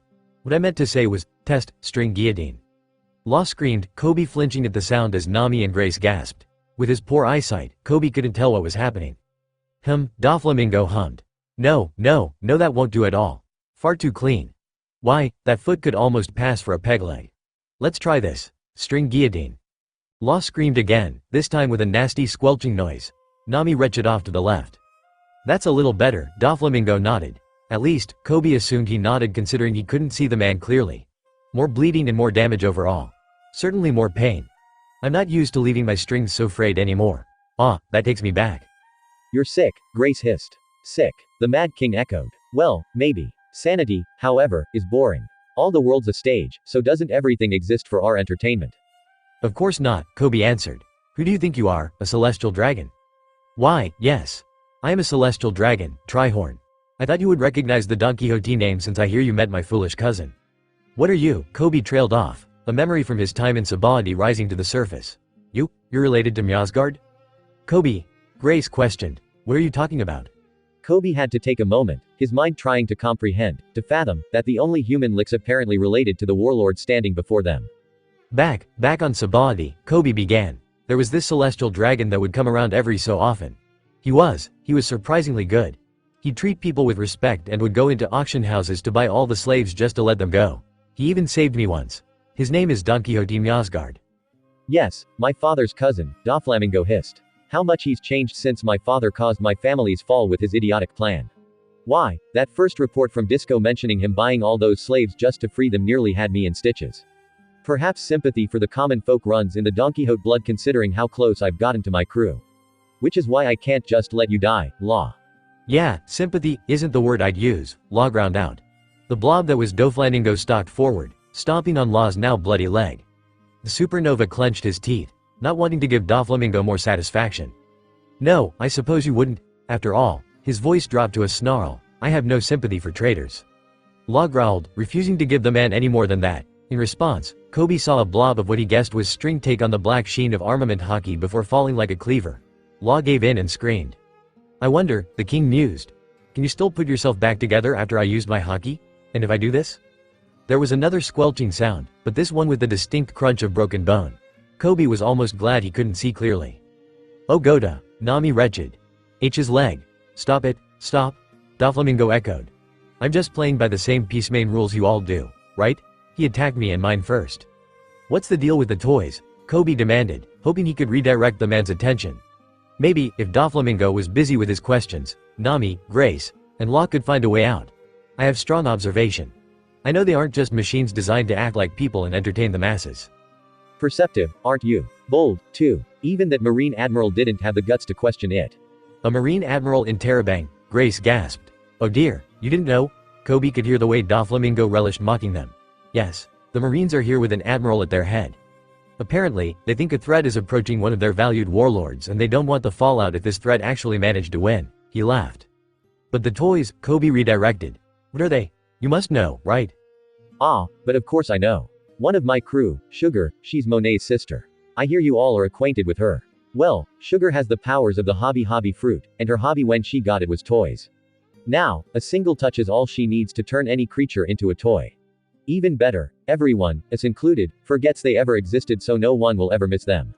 It's so much fun to watch a person only to take away someone they care about and see how they change. Quite informative. That's sick. That's entertainment, ha ha ha, ah. But I hear you performed some without me and the audience. And after I left your captain such a generous tip from the last show. The blob that was Doflamingo lashed forward, the chains holding Coby's hands above his head falling. He slumped forward, still weak from the sea prism stone, and was unable to fight back as the king dragged him forward. Coby, Tri-Horned Ya, Grace, Nami, and Law called as the warlord's large foot stomped down on the zone's hands. What do you want from me? The Rosset grunted. He felt a string carve the back of his shirt in half, the fabric falling to either side. Coby shivered as his scars, his shame, was exposed to the air. I remember seeing that happen. Doflamingo grinned, almost wistful. Akainu had just killed Fire Fist and turned toward the unresponsive Straw Hat. I thought I was about to see the murder that would finally spark a revolutionary attack on the highest Marines. It would have been so entertaining. All that chaos. All that death. Perhaps the killings of some celestial dragons, too. But no, you charged in and pushed him out of the way and they had to carry you out. I just had to mark Straw Hat myself so he'd return to me. I couldn't let a showstopper like that forget me, after all. Tears prickled Coby's eyes as every word of the warlord reminded him of that day, each syllable like a nail in his brain. He remembered far too much, Doflamingo's narration digging up what he'd buried. The burn, the wingtips carved on his shoulders, what little remained of his straw hat tattoo, they were nothing but reminders of his weakness. And now, literally under the shoe of the warlord king of Dressrosa, he was still weak. Coby! Grace yelled, weakly struggling against her own chains. Let him go, Coby. Oh, adorable, Doflamingo chuckled before his voice dropped again. Adorable and disgusting. Straw Hat will die today. So will Law. And the rest of your crew that survive will be handed over to the Marines. But I might just keep the two of you just to watch both of you break. That might entertain me for, maybe a week. You're a monster, Nami whispered. In case you haven't noticed, this is an ocean, a world, of monsters. It is the destiny of the weak to be trampled by the strong. It is the destiny of the powerful to abuse those without power of their own. In this grueling world, you are given only two options. Accept your lot or fight, struggle, and kill your way to the top so that no one can ever trample on you again. And when monsters face each other, one becomes the loser. He moved. A showman like Doflamingo, Coby pictured him spreading his arms to his literally captive audience. This status quo is sickening, isn't it? We're born into it and can do nothing but follow its rules. Don't you want to change it? Don't you want to burn it all down? Don't you want to set the world on fire and watch those in power burn in their ivory mansions? Maybe we will, Coby hissed. Based on the way Doflamingo's foot moved, the Rosset suspected he'd turned to look down on the swordsman underneath him. The zone glared up as best he could. We'll start with Dressrosa. Captain Luffy will beat you. You'll be just one more stepping stone on his path to the throne. Again, Doflamingo chuckled, his mirth growing more and more until he was hunched over with laughter. Too bad, you all won't survive to see it. Doflamingo stepped back before Coby felt a dozen pinpricks across his back and arms. Like a marionette on its strings, he was pulled to his feet, unable to fight back. Against his will, he turned toward the other captives and stepped forward. And best of all, I don't have to get my own hands dirty. Something squished under Coby's foot, but he kept walking toward the white-topped blob that was Law. Unable to control himself, Coby raised his hands and brought them down at an angle, smashing into the side of Law's face with his sea prism stone manacles. Law coughed, but Coby could not stop under the warlord's power. Again and again, left to right and back to left, his bindings crushed the supernova's face. Blood, slick and warm, smeared over the zone's fingers.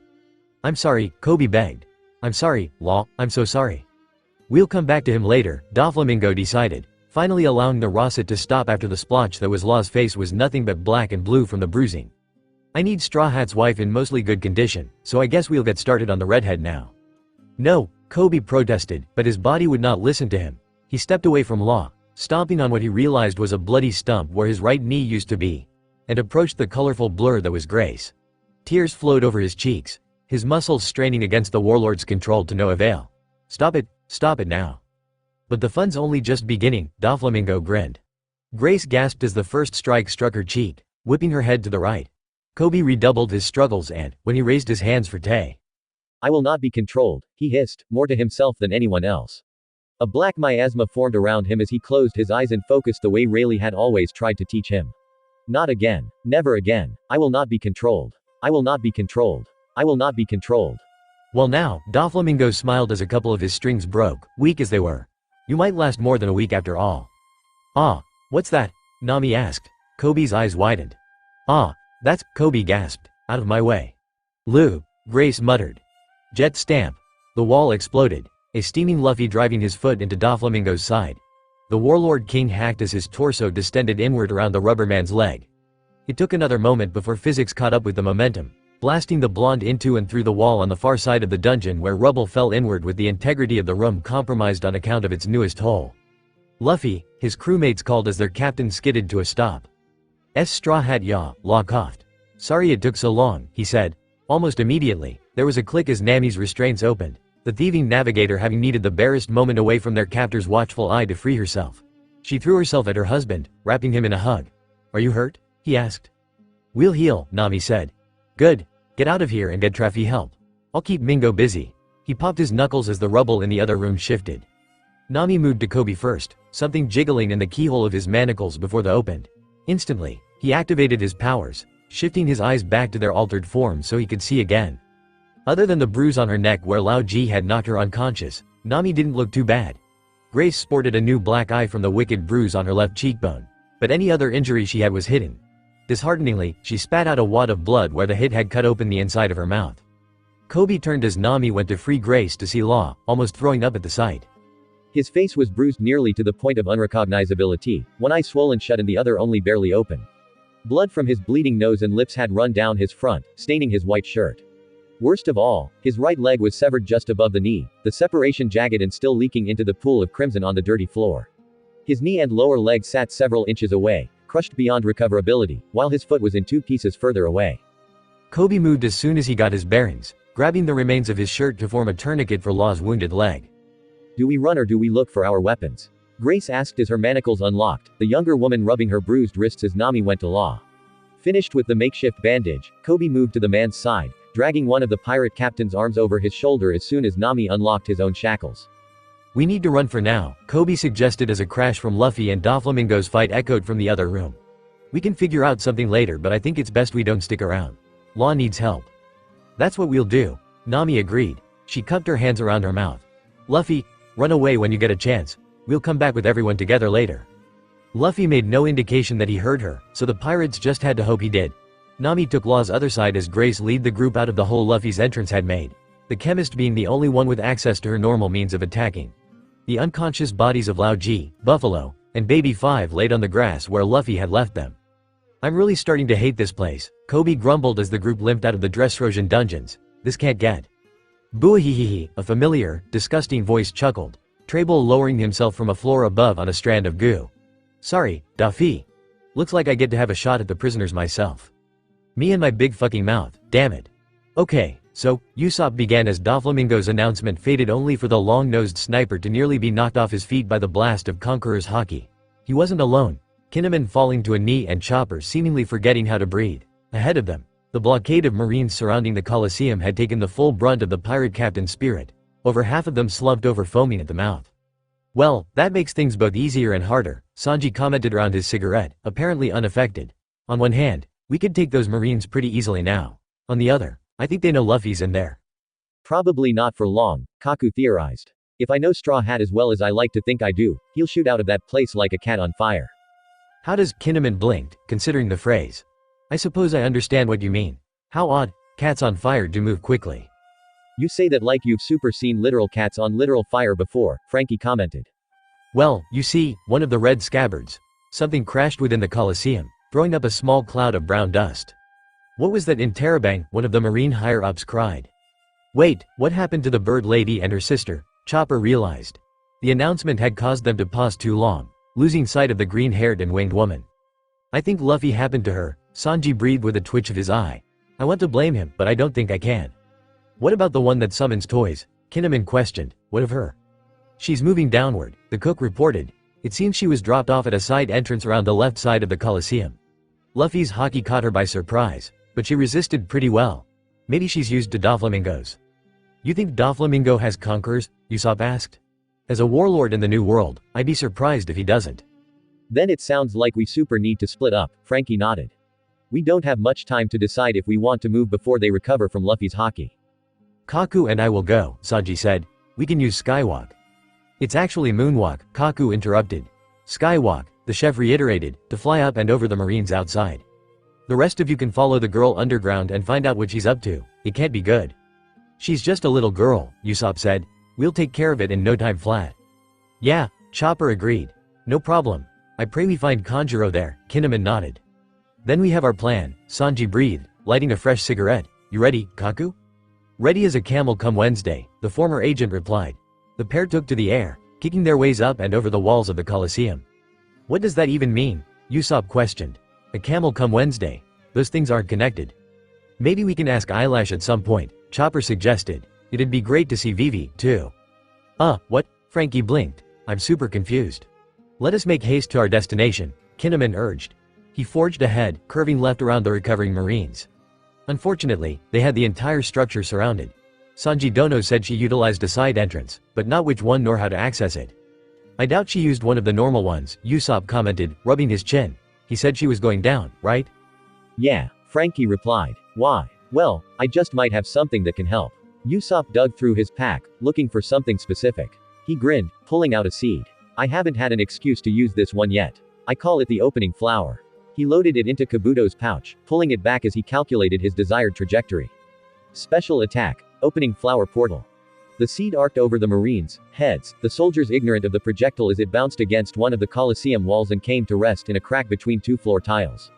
The seed sprouted instantly, carving away stone in a circle until its flora became a ring 6 feet in diameter, the center empty. The plant also burrowed downward until the stone gave way to open air in a passageway below, revealing the underground network. Usopp grinned. When you don't know how to find the door, he said, make your own. That was so cool, Usopp. Chopper praised, stars in his eyes. The sniper preened, rubbing his long nose. Time to go, Frankie decided, rolling forward on his tank treads. His metal body mowed through the confused marines, Kinemon, Usopp, and Chopper following in his wake until the four of them dove into the hole. Marines yelled behind them, but they were too focused on their destination to worry about that. The underground passageways were metal, the walls, ceiling, and floor all the same sterile gray. Guessing their end goal was probably under the Colosseum based on the entrance, Frankie charged ahead, following the downward sloping floor. Surprisingly, they did not catch up to Sugar, much as Usopp, Chopper, and Kinemon expected to. They did, however, come upon an opening that showed an even larger area below. The room was cluttered, broken and immobile toys scattered across its flooring barely visible in the dim light. What surprised them, however, were the humans that had been dumped there, most of them seemingly accepting that there was nothing they could do in the moment. As they watched, however, a beautiful blonde man and his injured white horse approached an aged fighter sitting upon a mound of scrap. The helmeted man turned slightly, just enough that Say could see the approaching pirate. Pardon, old man, Cavendish of the White Horse said. This may not be my place to say, but I feel something is different about you. They call me the Pirate Prince, and I like to think I can sense other royalty. Tell me, do you come from such a bloodline? What a foolish question, the man replied in a sad voice. This country recognizes none but Doflamingo as king. Could, one of the countless bruised gladiators questioned, a twinge of hope coming to his voice. Could it be? Could what be? Boo asked, looking around at his fellow confused foreigners. I don't understand. What's the big deal here? Are you, another swallowed? Are you our king? King Riku, another whispered, tears building in his eyes. Please, say it's true. I suppose there is no reason to hide it now, the helmeted fighter sighed. His hands rose, lifting the helmet from his head. He was old, white hair pronouncing his age. I am Rico Doldo III, but there is no reason to call me king anymore. I am but an old failure, unable to even protect my granddaughter. We've waited so long, the first gladiator cried as the foreigners processed this. He stepped forward, bowing to the man. I served in your army, my lord. We'd hoped and prayed you were still alive. The rest of the locals mirrored the action, professing their own loyalty. Around them, toys still together enough to function rose out of the refuse, bowing with the humans to their king. What the hell? Kelly Funk questioned. Well, you don't see that every day. Wait a second, Suleiman, the beheader, blinked. I thought King Riku went mad and started killing people right before he was dethroned. We could never believe such a thing, a gladiator denied. Doflamingo's appearance aligned too well for such an event to be natural. Well then, Jean Ango muttered. I feel we've just learned something Doflamingo wants to keep hidden. Not like we can do anything with it down here, Suleiman grumbled. He turned to a tall, sulking blonde near the edge of the room. Hey, hyena. You got a jumping power, right? Why don't you get us out of here? What's the point? The man sighed, dejected. We're nothing to Doflamingo anyway. This seems to be a prison of some sort, Usopp whispered. Do you think Kanjuro's down there? Kanjuro. Kinemon called, completely forgetting the advantages, or even the meaning, of the word, stealth. Every eye in and out of the pit turning to his voice. Kanjuro, my friend. Are you Dop? Usopp and Chopper yelled, equally as loud. You'll give us away. Who goes there? Cavendish demanded, grabbing the hilt of his sword. Show yourself. Kanjuro, answer me. Are you there in Terabang? Several seconds of confused silence passed before a low snoring made itself known, the sound having been only ambiance lost in the sad room. Said snoring came to an abrupt halt, whomever it belonged to yawning. A section of wall shifted, revealing a colorful man with bright red hair and a white makeup-painted face in a horrid kimono. He stretched, picking up a sheathed sword with the bristles of a large paintbrush at the end. There was someone there in Terabang, nearly every person in the room gaped. Kanjuro, Kinemon cried, faulting into the hole before any of the pirates could stop him. He landed on the floor with a surprisingly little amount of sound, rushing to the colorful figure where he pulled the man into a hug. Kanjuro, how I have missed you. Kin. The man blinked, returning the hug with a pat on the man's back. Kinemon, how goes it? Is Momonosuke safe? As safe as can be, my friend, Kinemon confirmed, wiping tears from his eyes. Let us retreat from this place. There is much to be done this day. I'm so confused, Suleiman muttered. Who are you freaks? How are we supposed to get out of here? My companions, Kinemon declared. They shall find a method by which we may escape. We should leave him, Usopp grumbled. Yeah, Chopper agreed, nodding. You know we super can't do that, Frankie admonished. Usopp, find a plan to help get those guys out. Maybe they can help us beat. Before Usopp could do so, a dart connected to a chain shot downward from another hole, spearing Kinemon through the shoulder. He cried out in pain before the chain pulled taut, dragging him upward. He screamed. Within moments, he vanished into another hole. Kinemon, Kanjuro gasped, reaching for his sword. Where did he? Riku gasped. Usopp blinked. So that's the guy Momonosuke wanted us to find? Alright, let's get him out. And the king too, I suppose. Betrayal. Someone yelled from the ship. They take our money then destroyed the fruits. Chaos erupted just as Zoro and Robin had hoped. The members of the Beast Pirates living up to their names as they swarmed the dock, breaking boxes, toys, and other patrons without care. The Doflamingo pirates on duty turned the other cannons on them, not knowing what was going on but needing to protect their employer's interests. Looks like you've got a mess to clean up, Robin said.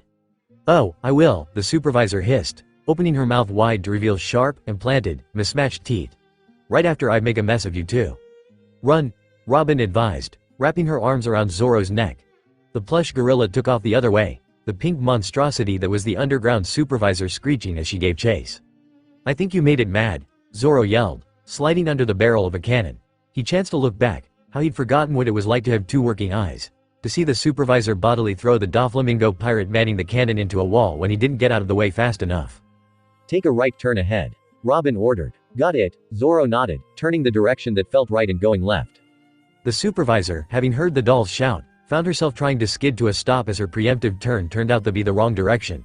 Robin didn't say anything about it, either too stunned at the green gorilla toy's lack of direction or amazed that her bluff actually paid off. As it stood, they were barreling toward a load of crates waiting to be moved to the lower floor. Whatever was in them, Robin hadn't a clue. Get back here, the supervisor cried, her body twisting in bendy ways only Luffy could mimic as she turned herself around, misaligned teeth bared. You wretched toys. Apologies, Robin called. We are pirates. We answer to only one man, and he is certainly not you. I'll be sure King Doflamingo sends him to hell just to meet you again. He's gonna try, Zoro grunted as they reached the crates. Zoro ran inside without a moment's hesitation, their surroundings suddenly naught but brown. Securing her legs around her crewmate's torso, Robin grabbed Zoro's head with her arms and yanked left. The gorilla turned, the pirates losing sight of the supervisor and her, in turn, losing sight of them. Robin? We're heading toward a cliff. I'm aware. Wood cracked behind them, the supervisor snarling as the crate she'd just used to stop her momentum crashed to the floor, its side split in two. She reached in with one of her noodle-white arms, drawing out a rifle. She raised it and fired, the bullet whizzing by the running pair. What the hell? Zoro yelped. Who packs a gun that's loaded? One who expected it to be used instantly, I suspect, Robin replied. She yanked Zoro's head right. Damn it, woman, the gorilla barked, turning. I'm not a horse. We do not have time for such a debate, the doll rebuffed. She jerked his head, turning them around in the many rows of boxes. If we can confuse her in this maze, we may be able to buy enough time to devise a strategy to defeat her. First, we must take stock of what tools we have on hand. Unfortunately, I cannot access my devil fruit powers. I don't have my swords, either, Zoro grunted as they slowed, the supervisor's voice far away. He studied their surroundings, his eyes landing on a box. He would have squinted if he still had eyelids. Fragile sounds foreign. I think that says, fragile, Zoro. Oh, so breakable, not useful. Have you the strength to break into this cargo? The doll suggested, gesturing to another crate. If you can interpose your fingers. Let's find out. Zoro spun, swinging his proportionally long arms at the closest wood. He let out a loud snap as the packaging lumbar gave way under the mantoy's fists. You just revealed our position, Robin warned, the supervisor's maniacal laughter echoing over the tops of the crates. The doll suspected she was climbing over them in a straight shot toward her prey now that she knew where they were. I meant for you to open the cargo silently. He didn't acknowledge her concerns beyond a hum. The man turned toy drawing a studded kanabo from within the darkness of the now cracked box. The weapon itself was taller than he was currently by almost half, the fact that he could lift it with his stuffed arms a miracle in and of itself. He frowned. This shouldn't be so heavy. You are a toy, the doll on his back reminded him with a not-so-subtle twinge of annoyance, her soft fist bopping him on the head ineffectually with each word. Search for a small sword, dagger, or other small-bladed weapon. Yeah, you're right. Blood weapons aren't my style. That is not the issue. Zoro pushed the kanabo away and reached into the darkness again. His attempts drew out a set of armor too large for either of the pair to wear, even in their human forms. A buckle or shield with some kingdom's crest, a bow staff, and a red helmet.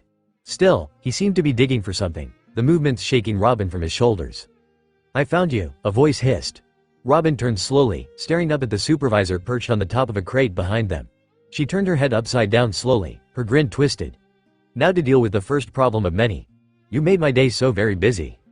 Zoro, please, Robin begged, closing her eyes as the pink toy lunged. Something clanged, Robin slowly opening her eyes to see the back of her companion. He held a dagger in a reverse grip so the flat of the blade had caught the supervisor's mismatched teeth, his other hand on the other side to reinforce his hold so his arms crossed.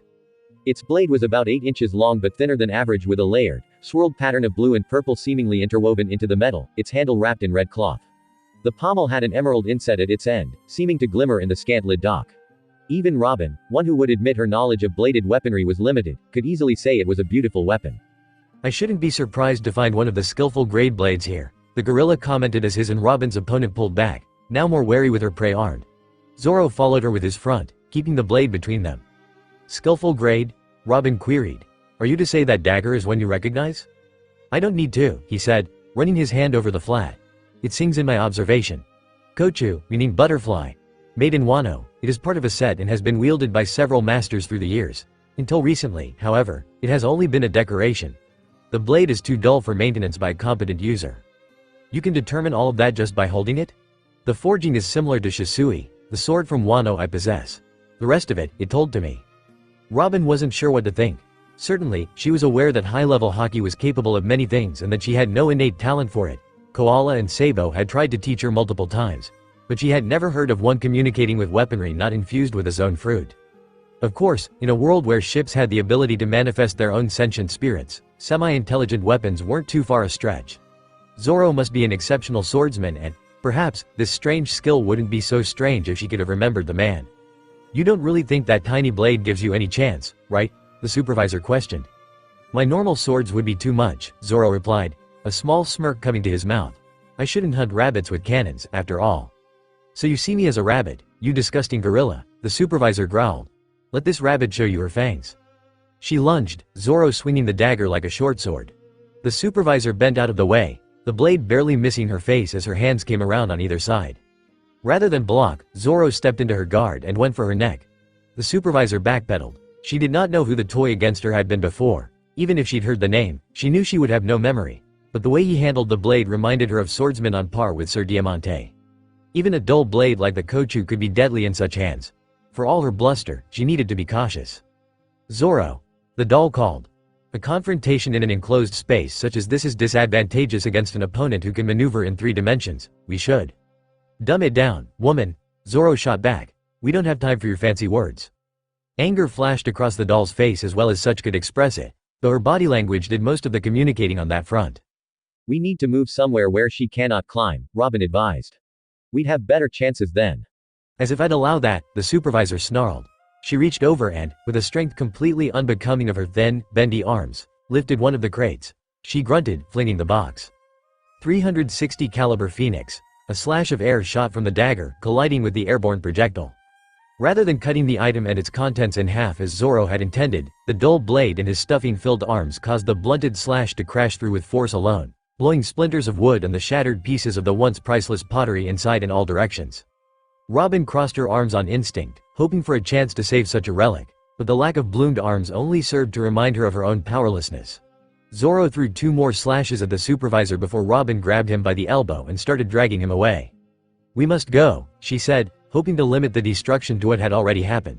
Zoro grumbled, keeping his eyes on the pink monstrosity as it eyed them with a new light.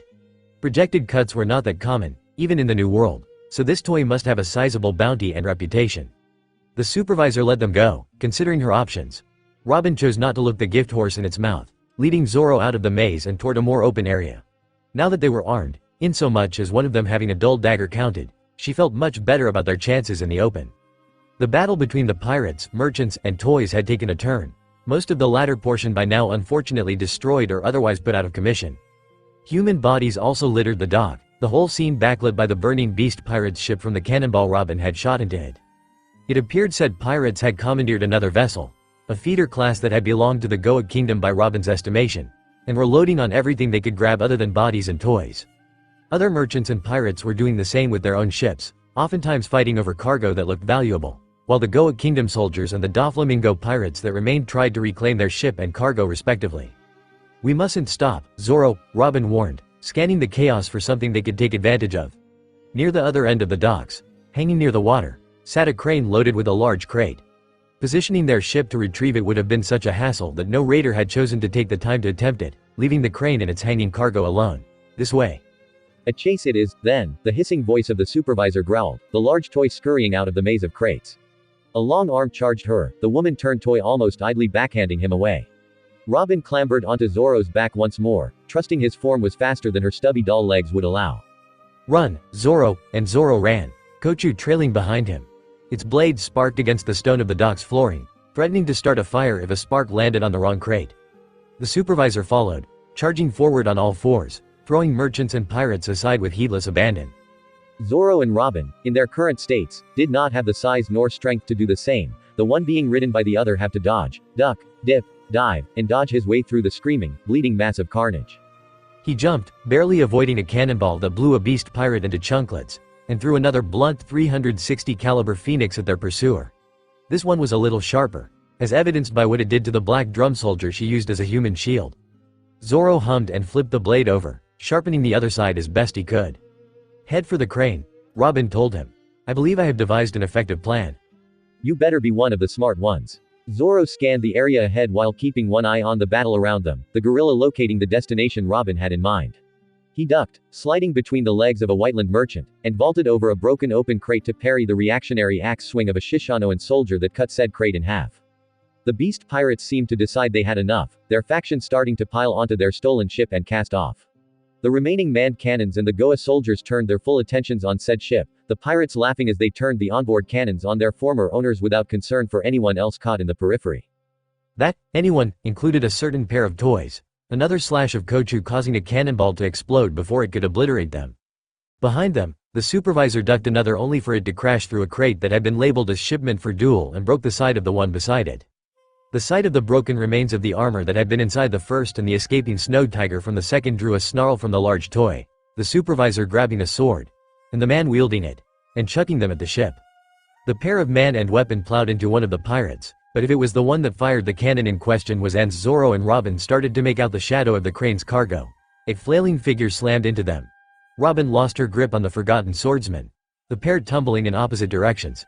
Zoro grunted, losing his hold on the Kochu as he hit the ground. I have had enough, the supervisor declared, flinging the man he'd used as a weapon into the drink. Her hand snaked down, grabbing Zoro by the scruff of his neck to lift him off the ground. In the shadow of the cargo, she looked a little worse for wear, her larger body having prevented her from avoiding as much damage as Zoro and Robin had with their smaller, more agile frames. "Oh, how I would like to rip you limb from limb slowly, but I don't have time for that. I'll have to settle for biting you in half now." "I'd like to see you try," Zoro growled, his hands trying to pry her fingers off. "The only thing you'll see will be the back of my throat, gorilla." She opened wide, ready to bite the toy's head off and end his existence. "Hey," the supervisor paused, her head swiveling around instinctively at the call that was clearly directed at her. Robin stood by the crane's crank, Kochu's blade wedged into the mechanics. "You should endeavor to maintain better awareness of your surroundings." "What?" Robin pushed, leveraging the skilled grade blade as a fulcrum. The crank cracked and broke, releasing the safety that held its rope in place. Said rope whipped as its tension released, gravity taking hold of the cargo. The supervisor screamed, unable to do more before the massive box landed, crushing her under its bulk before it fractured. Robin turned her eyes back to the scene from where she'd turned away, finding naught but a pile of cracked boards, a massive sea prism stone, and a single, bendy arm sticking out from underneath with a green gorilla in its grip. "That was your plan?" Zoro demanded. "You almost crushed me, too. If you were Captain Luffy's first mate as you claimed, then I reasoned that you would have survived by luck as nothing else," Robin explained, tottering over as she dragged Kochu with her fingerless hands.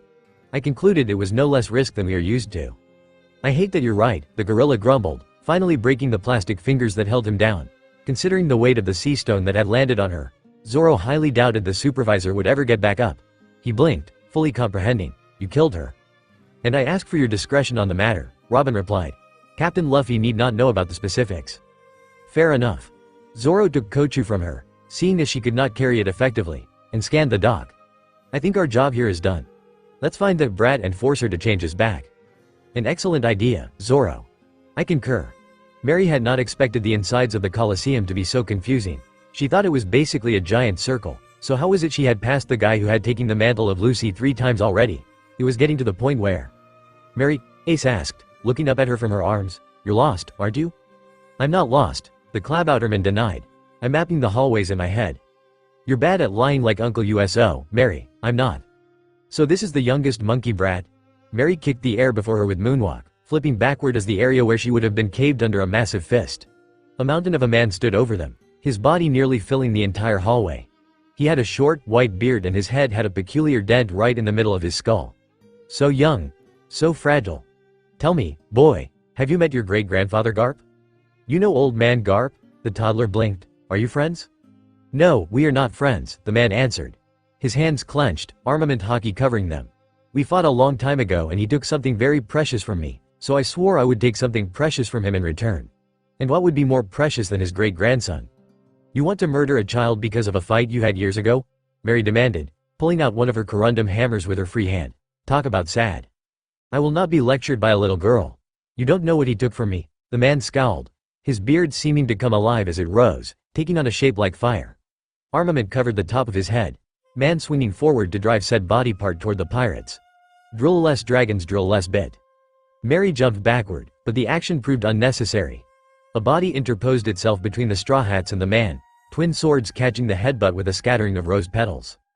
"Come now," the new player said, his voice suave and with an audible grin. "It's inelegant to attack women and children, don't you think?" "Why are you defending them?" "Because we're allies, of course, haha." The man laughed. He glanced backward, giving Mary and Ace a look at his well-maintained handlebar mustache and wavy black hair. "Flower Sword, Vista of the new Whitebeard Pirates 5th Division at your service. Wonderful to finally make your acquaintance, Ghost Ship, Mary and Heir of Chaos Ace. Please leave Don Chinjiao to me. I shall deal with him most elegantly, haha." "Good to meet you too, fancy flower guy," Ace replied, waving, "Thanks." With the hallway blocked by the fighters, Mary turned to run through another corridor, one that didn't seem familiar, so she'd probably not been through it already. A set of stairs at its end led downward, Mary hopping along them with the agility of a mountain goat and not slowing as she hit the bottom. She did, however, come to a sliding stop as she ran into the room that followed, a number of eyes turning to her and Ace upon their entrance. Several of the fighters had what appeared to be green collars around their necks, said fighters, including one Alabastian dugong and a large lion. "We're trying to remove them without luck, only for Mary to be the distraction." She and the various gladiators, both locals and foreigners, collared or not, blinked before weapons came out. "That devil fruit's mine," one of the men yelled. He had a slimy smile, a black mustache, goatee combo, and rather flamboyant ringleader clothing completed with a top hat and monocle. He cracked the whip he carried. "Bring me the boy, and the girl, too." Instantly, the fighters with the collars started toward Mary and Ace, shambling like zombies. Based on the strain in their faces, they were trying to fight against whatever control the man had over them. He's got fruit powers, Ace realized, voicing his observation as if to make sure no one remained unaware. And he's controlling those people, that's not nice. This isn't a nice world, brat. The man laughed. At least I won't kill your little babysitter. Non-humans are worth a whole lot more on the slave market.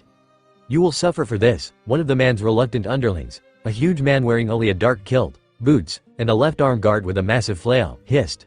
Doflamingo will see to that. Not if no report ever reaches him, Commander, now capture them. We don't have time for this, Mary whined. BB-B bang, gunfire cracked, 4 of the collars shattering to leave their former wearers unharmed. The dugong, the tall man, and 2 others whirled around to stare at the person that had just freed them, said individual running out to block Mary's visage behind their pink kimono. None shall touch these pirates, the person declared with a spin of their pistols, reloading them in the same motion with well-practiced ease. Mary's eyebrows shot up, an unwanted dark blush coming to her cheeks as she recognized killer cross-dresser Aizu of the new Whitebeard pirates. And not by choice, either. Having been formed of a mostly male crew, Mary knew she was primarily attracted to women, but with closeted perverts like Nami, Grace, and Robin.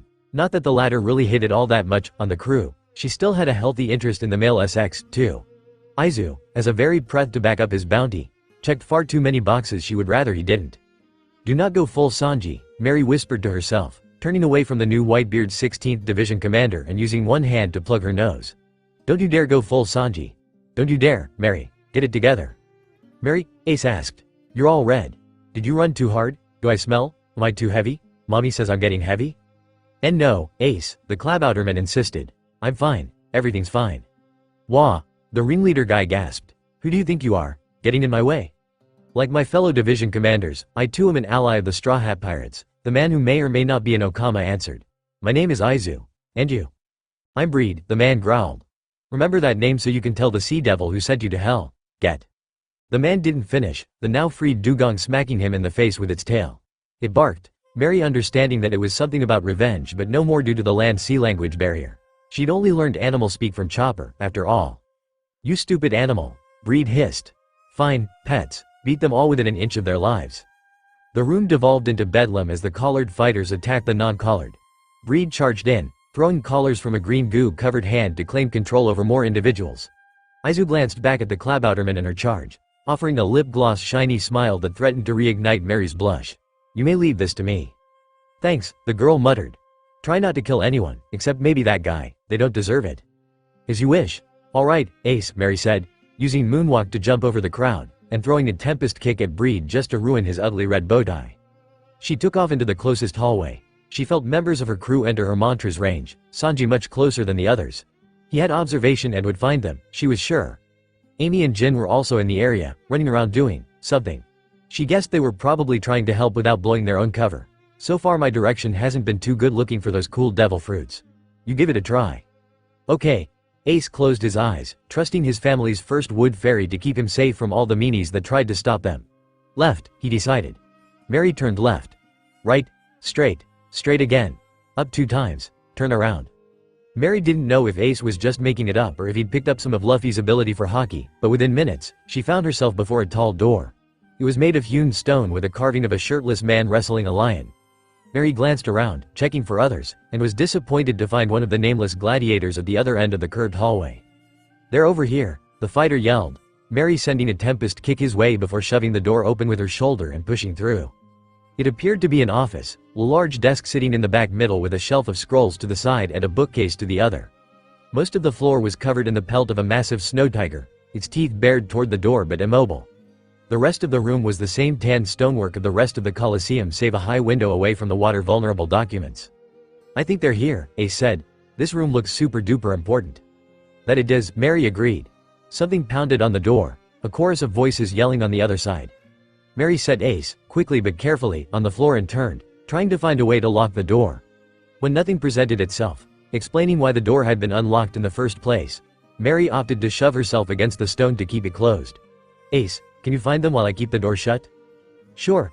The toddler ran to the desk first, checking under it before jumping into the chair to rifle over the stuff on top. Other than a list of the fighters, a Den Mushi with pink skin and pointed, red glasses, and an ink pot with a feather quill, there was nothing of interest. He pulled the drawers open next only to find papers, both blank and not, a wad of cash he pocketed for his mommy. About $500,000 based on the estimation lessons he'd had. And a book he was pretty sure Uncle Pervy Cook also owned but Ace wasn't allowed to read.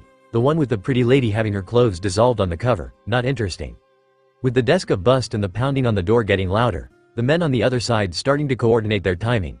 Ace moved to the bookcase. Bookcases always had secrets in them, right? The ones on Sunny did, after all. Without regard for the books and ignoring the weird voice in his head telling him not to, Ace threw book after book to the floor, looking for the one he was sure had to exist. Sure enough, one book didn't pull out of the shelf, rotating with a click instead. A section of the wall beside the bookcase opened, revealing a pair of treasure chests inside. A beaming smile came to the boy's face. This was it, his first real pirate score. Not all those game treasure hunts mommy had put together to teach him how to find valuable, shiny stuff, but real treasure. He reached in, taking the chests. They were small, only big enough to be cumbersome in his hands. "Mary, I found them," he announced. "Great," the girl said. "Now let's." The doors practically exploded, a single, massive, sudden force blowing them off their hinges and sending Mary flying. She hit the wall on the other side of the room with a pained grunt, coughing up red essence before falling in a crumpled heap. She moaned, trying to get her bearings. "There you are," a voice boomed, a bearded, literal giant face looking into the room sideways. He pulled back slightly so he had room to reach in with a giant hand. "Now give me those devil fruits." Ace didn't think. He didn't have time to think. He needed to protect Mary. And so, he dropped one box, opened the other, and stuffed the prize in his mouth. "I'm really starting to hate this place," Coby grumbled as the group limped out of the Dressrosion dungeons. "This can't get." "Boo-hee-hee-hee," a familiar, disgusting voice chuckled, Trable lowering himself from a floor above on a strand of goo. "Sorry, Duffy. Looks like I get to have a shot at the prisoners myself. Me and my big fucking mouth, damn it." Grace and Coby stepped between the gooey man and Nami, Law having to lean on her shoulder due to his now missing leg. The Rosset grew into his drill mode for its combination of offense and defense while Argon condensed into visibility, forming Grace's twin katars. "Nami, take Law and get out of here," Coby grunted. "We'll catch up later." "You think you stand a chance against me?" Trable asked, smirking a disgusting grin and seemingly unconcerned about Nami taking the hopping Law away. He was seriously injured, so they wouldn't get far before the lackeys or another member of the family got to them at least. "Even if you do, you're still no match for Duffy. And even if you can beat me, the rest of the family are on their ways here after a noise like that. You don't have any chance of escape." "We've gotten out of tighter spots," Coby said, glancing at his lover. She nodded, jumping onto his extended palm. She might not have her paints, but she did have her devil fruit powers, so she wasn't defenseless. "Purple meteor." The pair yelled, Coby flinging Grace forward as argon gas crystallized around her. "Sticky net." Light blue goo emerged from Trable's cloak, sticking to Grace's crystal sphere. The attack lost its momentum against the net, the purple meteor stopping inches from Trable's face. "Boo-hee-hee, you thought." Coby kicked the backside of the sphere, shoving it the last bit needed to land. Trable stumbled backward, blood dripping from a broken nose. Its mission achieved, the purple meteor dissipated, Coby reaching in to pull Grace out before she could fall into the sticky net. He'd hoped to smack the disgusting right-hand man of Doflamingo with the wide, flat tail provided by his drill mode, but the sticky net had set up a barrier he hesitated to get too close to. "I guess we thought harder than you," Coby chuckled, trying to cover his own annoyance. "Didn't plan for that one, did you?" "Duffy's going to destroy all of you," Trable growled. "That is, if I'm not all it takes." Sticky land. Goo crawled over the ground, burying green grass with cyan. Coby pulled back, using shave to get away from the edge of the spreading goo. Trable shook off his nosebleed and stepped forward, walking over his own goo without issue. He spread his arms. "If you can't even touch me, what chance do you think you have against the rest of the family?" "Boo-hee-hee-hee. "This guy is getting on my nerves," Grace muttered as Coby set her down well outside the current, if growing, range of the sticky land. She waved her hand, blades and needles of argon condensing from the air over her head. Coby shrunk into his slasher mode seeing as it was his better chance of using ranged attacks without Hishokusha or Imono. He could feel Nami and Law in his observation, silently urging them to run away faster despite his knowledge that Law's injury prevented such. "Don't underestimate us," Coby warned, grabbing his own tail. "We might kill you by accident." "And how do you expect to do that?" "Like this," Grace smirked. "Argon pointillism." "One tail style," Coby added. "Pterodactyl slash." Dozens of darts and blades of purple shot toward the elite officer of the Doflamingo Familia, the man swinging his robe around to catch the attacks in it. It did not, however, withstand the cut that followed, Coby's pterodactyl slash slicing through the garment's left side like a knife through butter. Having not expected such sharpness from the young man's tail alone, Trable staggered backward. Much to the younger pirates' dismay, they could see nothing of the man's body nor blood from within the split cape, said cape's edges seeming to come alive before their eyes, knitting itself back together. Boo-hee-hee-hee, he laughed. Did you think I wouldn't have some tricks of my own? I'm a member of the Don Quixote pirates like everyone else. Now fall to the power of my sticky fruit, sticky net. Coby and Grace each dove opposite directions, the net hitting the ground where they'd been standing. The zone blurred, using shave to reappear far to Treble's right. He threw another pterodactyl slash before shifting into his drill mode once more, his large paws digging stones out of the earth. Using the time Treble needed to dodge damage from his first attack, Coby spun, smacking the stones with his tail in such a way to launch them at the man. Sticky wall. The stones smacked into the gooey wall with a squelch, the man chuckling to himself at the ineffectiveness of Coby's attack. He felt two dagger-sized blades enter the back of his cowl, the girl gasping as she was forced to abandon her weapons lest the goo climb up her arms and trap her. He turned as she jumped back, landing on a purple bridge of crystal that practically hovered over his sticky land. That should have gotten your kidneys, she muttered, or at least the general area. Perhaps I am a logia and you pirates just don't have hockey. It's not that, Coby grunted, another pterodactyl slash forcing the man to move. You keep avoiding and blocking my attacks rather than letting them go through you. You're no logia, just a gross paramecia. And an ugly one at that, Grace added. Kids these days sure are rude, Treble hissed. I just had to delay you anyway. G'day, goo man. A new voice called, all three fighters going rigid as a new man landed on the field just beyond the boundary of Treble's sticky land. I heard the boom and thought I'd check out the action. What seems to be the problem here? We've got a couple troublesome pirates here, Zeke, Treble replied. I can handle them, but there's another pair. Leave these two to me, the olive-skinned man said, his eyes locked with Grace's. Why? Personal history. We meet again, Arts, the artist and known thief commented. I can't say it's a pleasure. So cold, Magpie. The man feigned wounded pride. And after we've had some much fun over the last couple years. The Mishotello from Haverfall, that Da Vinci in Toroa. The Ponderer statue in Kano. The Donofiel in the Rubeck Museum. The masquerade party on Rennes. I knew you'd bring up that damn masquerade, Grace hissed. But of course, you partook of that punch you didn't know I'd spite. Grace, you know him? Coby asked. Yeah, this is that guy the first mentioned back on Punk Hazard. The redhead replied with a hiss. Ezekiel Joan, the king of arts, called the greatest art thief in the world. I could be the greatest thief period, Ezekiel bragged, but my devil fruit gives me an edge that would make the whole thing boring. Art, however, now that's the fun challenge. I'll leave them to you if you want them, Zeke, Treble promised. We can't let Law and the girl get away or Daffy'll be pissed at us. Then get you gone, goo man. You think we'll let you get away? Coby questioned only for Treble's backup to step into his path. The zone leapt back, serrated keys cutting through the air where his jugular had been. Ezekiel smirked at him, holding up a hand with the fingers turned to keys. The key fruit might seem mundane compared to an ancient zone like yours or the magpie's chem powers, but don't underestimate me. Don't disappoint Daffy, Zeke, Treble warned, throwing out a sticky line in the direction Nami had gone with Law. If they get away. Yeah, the man waved off. Treble frowned, but Law was a more important target than the Straw Hats before him, more so with the addition of Straw Hat's wife. Coby moved to try to block his exit only for Ezekiel to interpose himself, his hand having turned into a saw-like key to catch the zone's barbed tail. Oi, where do you think you're going? Our party's just getting started. Nami and Law had not gotten far despite Law's use of his powers to get Dilly instead of going through the guards on the steps. They were a conspicuous pair, one with a recently lost leg still dripping blood. Nami had her snail in her hand, trading quick words with her crewmates on the Sunny. Billy and I are on the way, Brooke promised. Momo shall remain in Sunny's care. I am certain she can deal with any problems that come, even sailing out on her own if needs must. You can count on me, Sunny's voice added from the call's background, the snail's eyes going wide and round like those on the figurehead. They were not the eyes of a lion, but those seemed to be the ones Sunny would have. I'll keep Momo safe, Tillmaker and the others find Conjuro. We're counting on you, Nami replied. Brooke, Billy, her. Found you. Nami pushed Law to the ground and dove on top of him in the same motion, a thread of cyan goo flying through the spot where they'd been. Each rolled to one side, Law wincing at the strain it put on his half leg. Neither he nor Nami had their weapons, both taken when they were captured and somewhere in the castle. So even his armament hockey would be cold comfort when fighting an opponent like Treble. Nami, too, was at a loss. All her meteoric knowledge was useless without a way to manipulate the air around them. Boo-hee-hee-hee, Treble chuckled, his cowl spreading out to block their paths. Civilians backed away, recognizing one of their king's most trusted. You didn't think we'd let you go that easily, did you?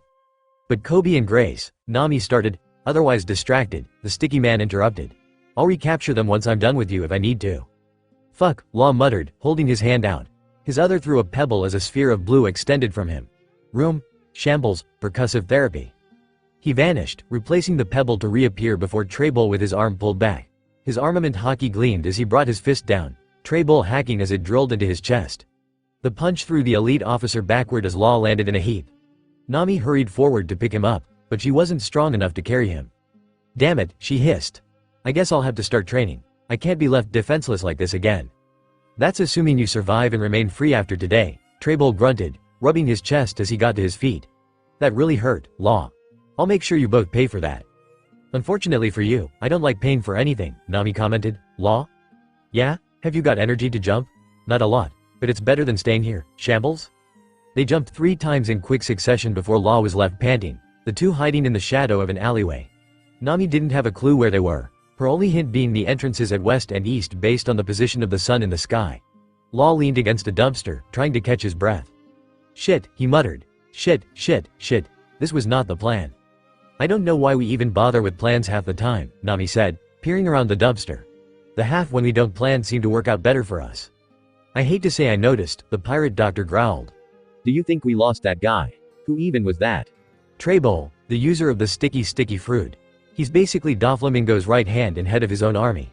He holds the club seat, putting him on the same level as Diamante, Virgo, and Pica. He's the one who found Doflamingo as a kid and brought him to where he is, gave him his string fruit, and is that bastard's most loyal follower. Previously, he was Sugar's bodyguard, but I guess that changed when Monet returned. Sticky fruit. Gross. Nami shivered. How the hell are we supposed to fight him without weapons? I don't think we can, cat burglar yaw. I got hockey, but with only one leg. Did you really think that little trick would be enough?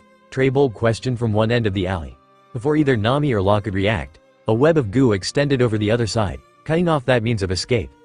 Treybull stepped forward, another web blocking off the direction he'd come. Give it up, Law. You turned your back on Daffy, now it's time to get yours. And you, cat burglar, are coming with me to make Straw Hat stand down. Boo-hee-hee-hee.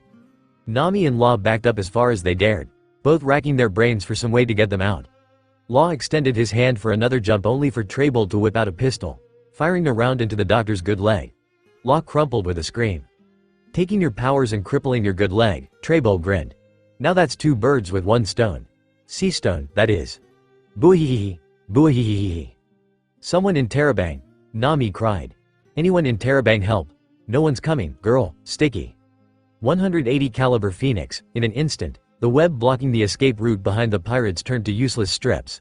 A green blur leaping over them to throw a focused slash at the droopy man. Treybull jumped backward, a gash opening in the concrete just behind where he'd been standing to show the attack had been aimed for his waist.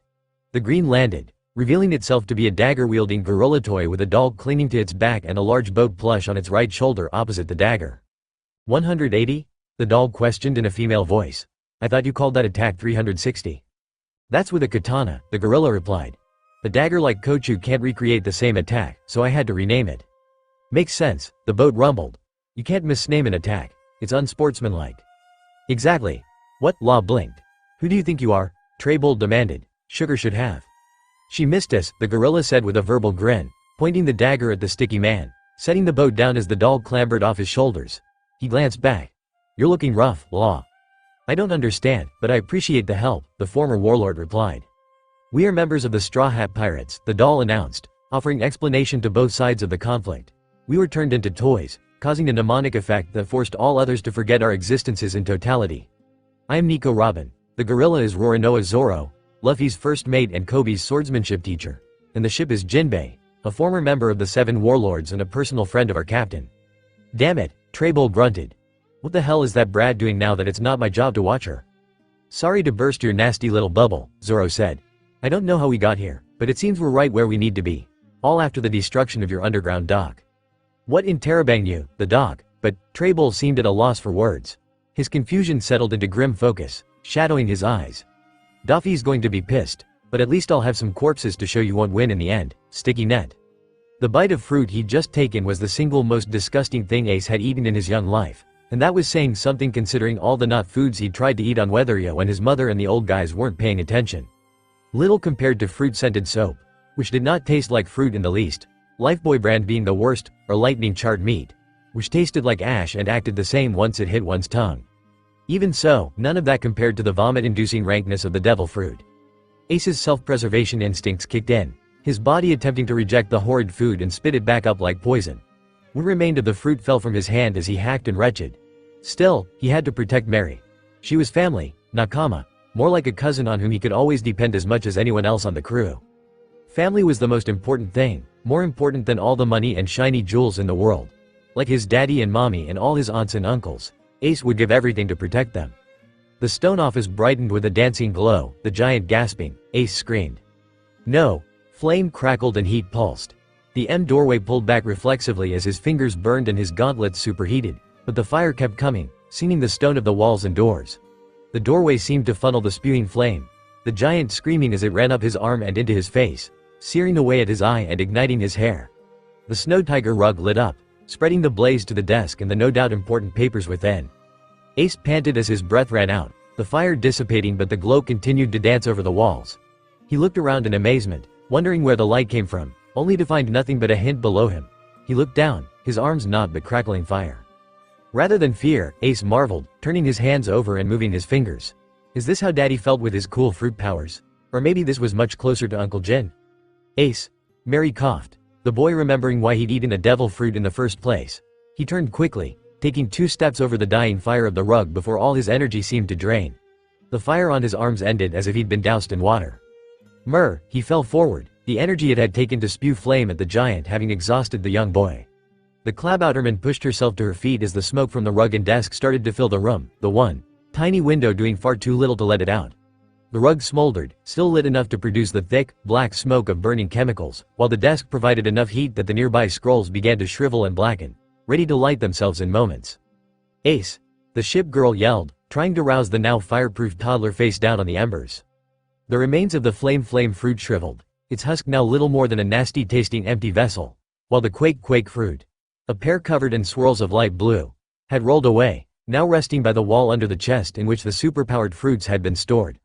Mary tried to take another step only for the heat to repulse her like a wall, her ingrained instincts as a wooden ship preventing her from getting closer. Ace, wake up! Ace, we need to get out of here, wake up!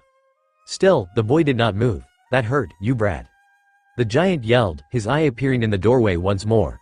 The right side of his face had been seared, an angry red burn branded from his cheek up and his right eye nearly closed from the inflammation. As a result of what must have been serious damage to his sight, he was angled to see into the room with both eyes. If I can't have the flame fruit, then in the name of the new giant warrior pirates, I'll take you and the quake fruit as my own. Don't touch him, Mary demanded only for the bookcase nearest the desk, the one opposite the chest, to catch fire as the scrolls within combusted. Her spiritual body shook, the girl trying to fight everything in her being telling her to run from the fire. Her captain's son needed her, but she couldn't move. Ace.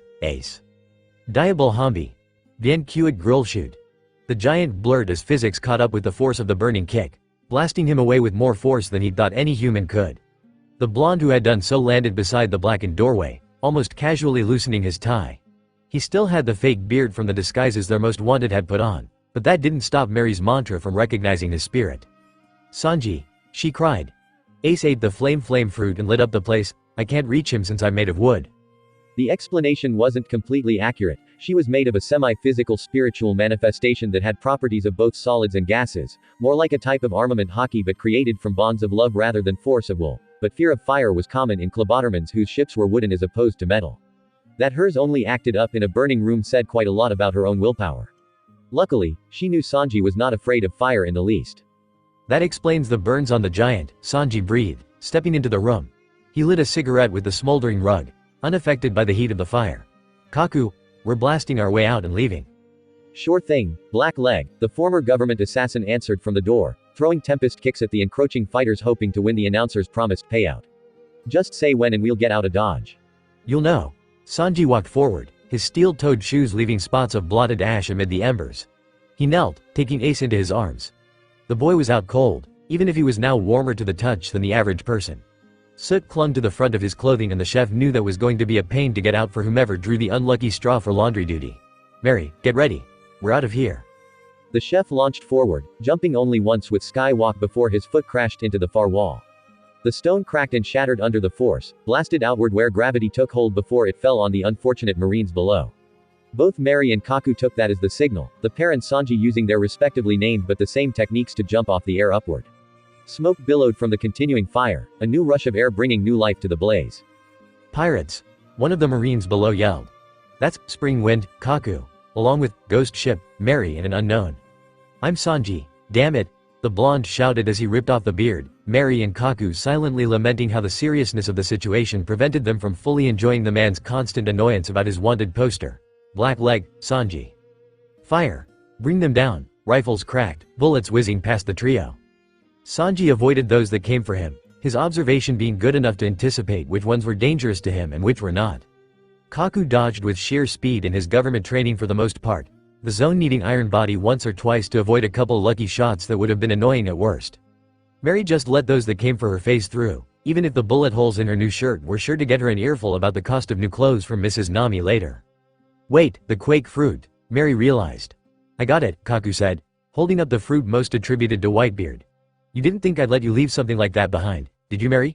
This ain't my first fruit wrangling rodeo. Yeah, well, I don't know what even half your rodeos involved, other than that you wanted a ride from Ri. The girl replied, another bullet whizzing thought her hair to cut her off. It was probably for the best given their present company. Alright, that's annoying, cross-sailed typhoon. Countless X-shaped tempest kicks rained down on the marines, the lucky or more experienced ones diving away before they ripped the street to rubble. Satisfied with the destruction she'd wrought, said destruction having helped alleviate some of her anger at her uselessness where fire was concerned, Mary followed Sanji and Kaku to the top of the Colosseum where they perched upon the topmost wall. Well now, let me see if I got this right, Kaku began. This tournament was supposed to give fighters from around the world a chance at 2 crazy powerful devil fruits, and we just stole them both. And they know we're here and will soon know we have them. Not just that, but Lil, Ace here ate the most wanted of the 2, so the only way any of those fighters could get it would be to kill him first. Did I miss something? Well, we've got several allies on the inside, Mary offered, reaching towards Sanji to take Ace back into her arms. Jin and Amy are inside with their covers intact as far as I can tell. Captain Luffy seemed to make a friend who's put on his Lucy disguise, and 3 of the new Whitebeard commanders were here and allied with us in the chaos. Plus, we aren't sure how some of the fighters feel about Doflamingo as a person. Maybe, the chef agreed through his cigarette, focused on Whitebeard's power as long as they have a shot at it. Unless Doflamingo gives them a personal reason to attack him, that is.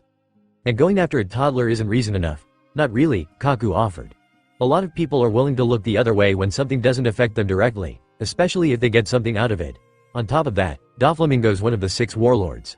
He's got a level of protection and strength most wouldn't risk getting on the wrong side of. They've got dogs in a fight here, but it ain't that one and we've just stolen their prize. I hate when you're right, Kaku. The trio looked down on the arena, several of the fighters having fallen already despite the illegal entrance of 2 members of the Crescent Blade Pirates when they followed Mary. After Haruda's declaration of allyship and the Klabouterman's tactical retreat, the ring had descended to the more or less standard bedlam of a free-for-all since the fighters could not exit the ring without disqualification on top of the risk of the fighting fish and, as such, needed to advance to the semifinals for their chance at the prizes. Katarina Devon and the Crescent Blades had formed an uncomfortable alliance against the forces of Sai and Haruda.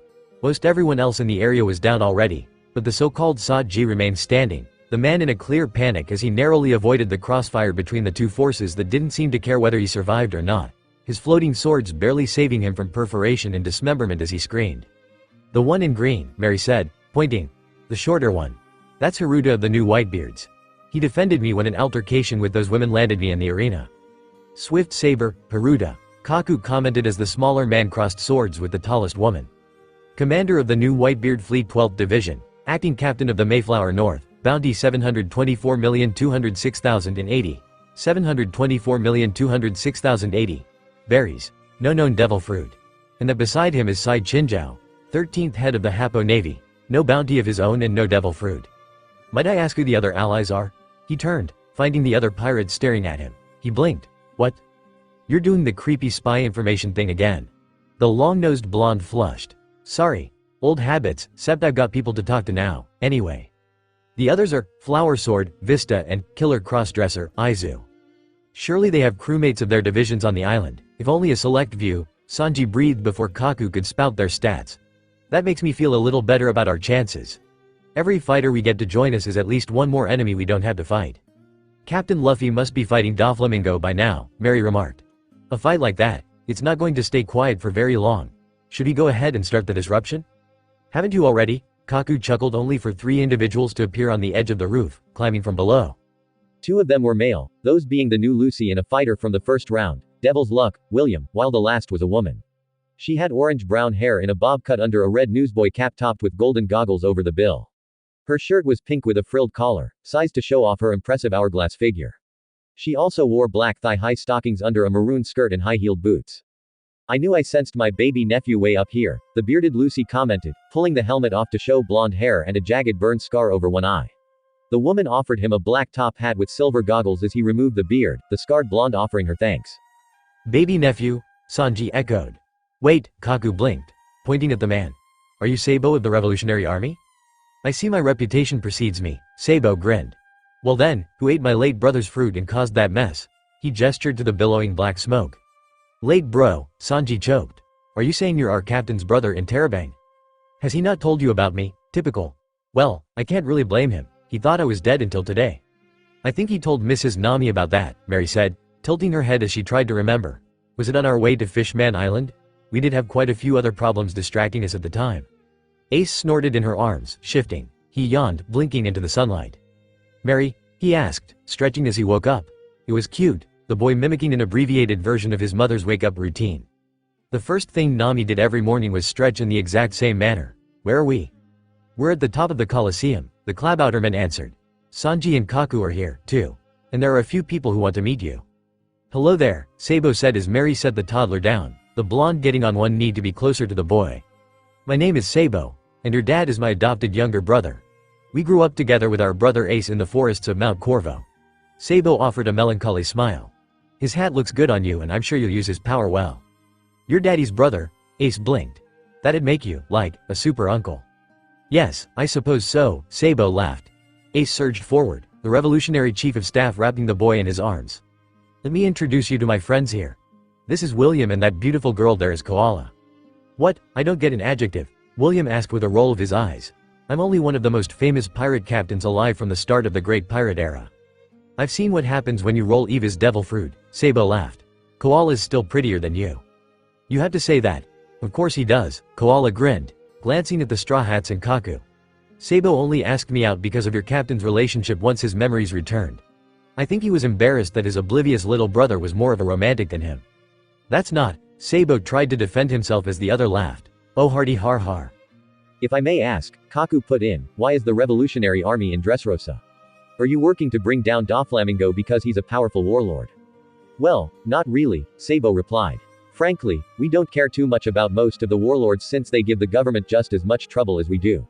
We're here because Doflamingo, under the alias of Joker, has been fueling wars and funneling supplies to armies to keep countries against each other rather than allying against the government. We're here for all that merchandise and to upend his operation. The tournament kind of came out of nowhere. It happened because we came, Mary said. We took down Caesar Clown, a scientist in Doflamingo's employ. He knew we were coming, so he set up a distraction for our captain. Of course, you know how that turned out. Say, the Clabouterman looked to her companions. We couldn't sell this devil fruit to just anyone and I don't think anyone on our crew who doesn't already even wants one. Sanji. No thanks, the chef waved off. There's only one fruit I'd eat. I'll admit, the Quake fruit would make my kicks a whole lot more powerful, but it's not worth becoming a hammer to me. Uncle Usopp's a sniper, so it wouldn't be that useful to him with the amount of practice he'd need, Mary nodded. It wouldn't really work with Mrs. Nami's fighting style and she likes swimming. And we like watching her swim, Sanji grinned, staring into space. The comment earned him a dope slap from Kaku. Frankie's got plenty already and Billy's got his electricity, so those two are probably no as well, Mary continued, ignoring Sanji with practiced ease. Everyone else has a fruit already. Sure, we could save it for a rainy day, but as long as it's available, the fighters will go after it, Kaku filled in. That paints a target on our backs that we don't need. What do you say? Mary grinned as Kaku held out the devil fruit. Captain Luffy, but I think he'd agree with us here. You're his brother, after all, and I know the Revolutionary Army can make good use of this. Well, Sabo said, glancing at his companions. William already possessed the roulette fruit while Koala was proficient in fishman karate, leaving both unsuited to the power at the least. He grinned, accepting the devil fruit. It's not exactly the power I thought I'd come out with, but I think I can make this work. He bit into the fruit, a fist coming up to cover his lips as his face turned green. He forced himself to swallow. And now then, he grinned, fighting off the lingering taste. Let's tear down a warlord. Rear Admiral Wallace Wood, The disguised gladiator called Saji was not afraid to admit he screamed like a baby, attacks of multiple origins glancing off his floating swords as he barely avoided those he failed to redirect.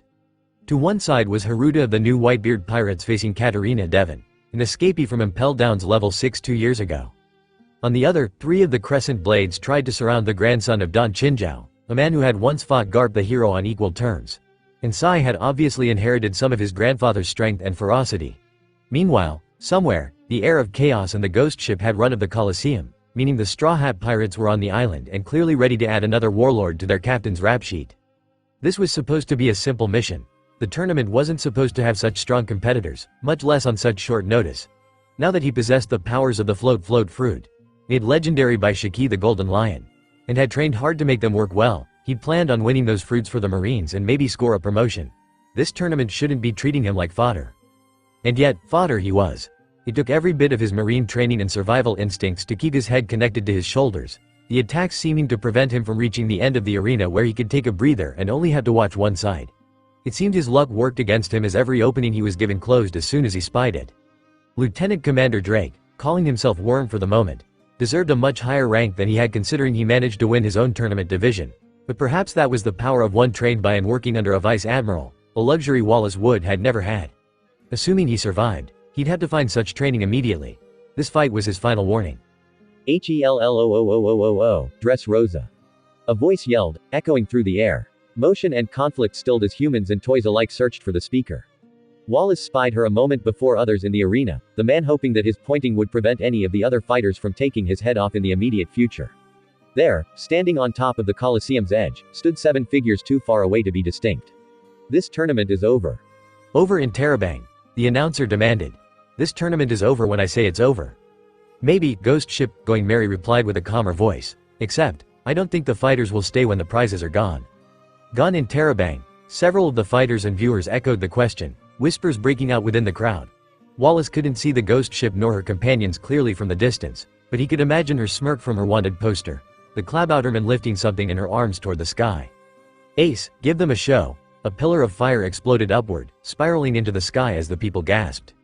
THTH, they may have GG gotten that devil fruit, the announcer stammered. But the power of Whitebeard is still up for grabs. It's not, Mary denied. But we'll get to that soon. Right now, I have the pleasure of announcing your consolation show since we're canceling your tournament, on behalf of my captain, Straw Hat, Monkey D. Luffy, and with an army formed of alliances with former warlord, Surgeon of Death, Trafalgar Law, the new Whitebeard Pirates, and the Revolutionary Army, the Straw Hat Pirates hereby declare war on the warlord Don Quixote Doflamingo for all to see. The silence in the Colosseum was palpable as jaws dropped and tongues were metaphorically swallowed. The Klabouterman giggled into the silence. Ever since hearing about Eni's lobby, I've always wanted to do that, she whispered to her companions. Almost the same gravitas, Sanji admitted. Of course, our audience was only CP9. As for the Quake fruit, a more masculine voice said, another of the 7 figures stepping forward. Listen up. My name is Sabo of the Revolutionary Army, sworn brother to Monkey D. Luffy and Portgus D. Ace. With the power of Whitebeard, I will make the world government fear my name. For freedom and revolution. He jumped from the Colosseum's top, falling toward the arena with a toothy smile stretching his lips. Wallace started to run as Haruta and Sai pulled back, the women taking a moment before vacating the center of the circular arena as well. Space itself seemed to ripple and fold in on itself as armament hockey covered the revolutionary's hand, his fingers splayed out so as to mimic a 3-clawed hand.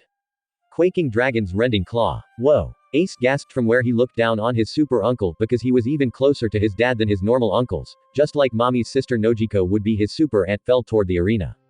The air itself distorted around his hand, as if his fingers were ripping through canvas, leaving behind tears in the very fabric of space itself. His eyes drank in the sight, part of his mind already trying to figure out if he could do something similar and look even half as awesome. Super Uncle Sabo's so cool. He sure is, Koala agreed with a smile, one hand already on her hat in preparation of the shockwave to come. Get ready, the war on Doflamingo begins now. Sabo crashed into the center of the arena with the sound of shattering glass. The blocks cracked as the air and laws of physics mended, a pulse of air riding the shockwave that blew hats off and smaller toys out of their seats.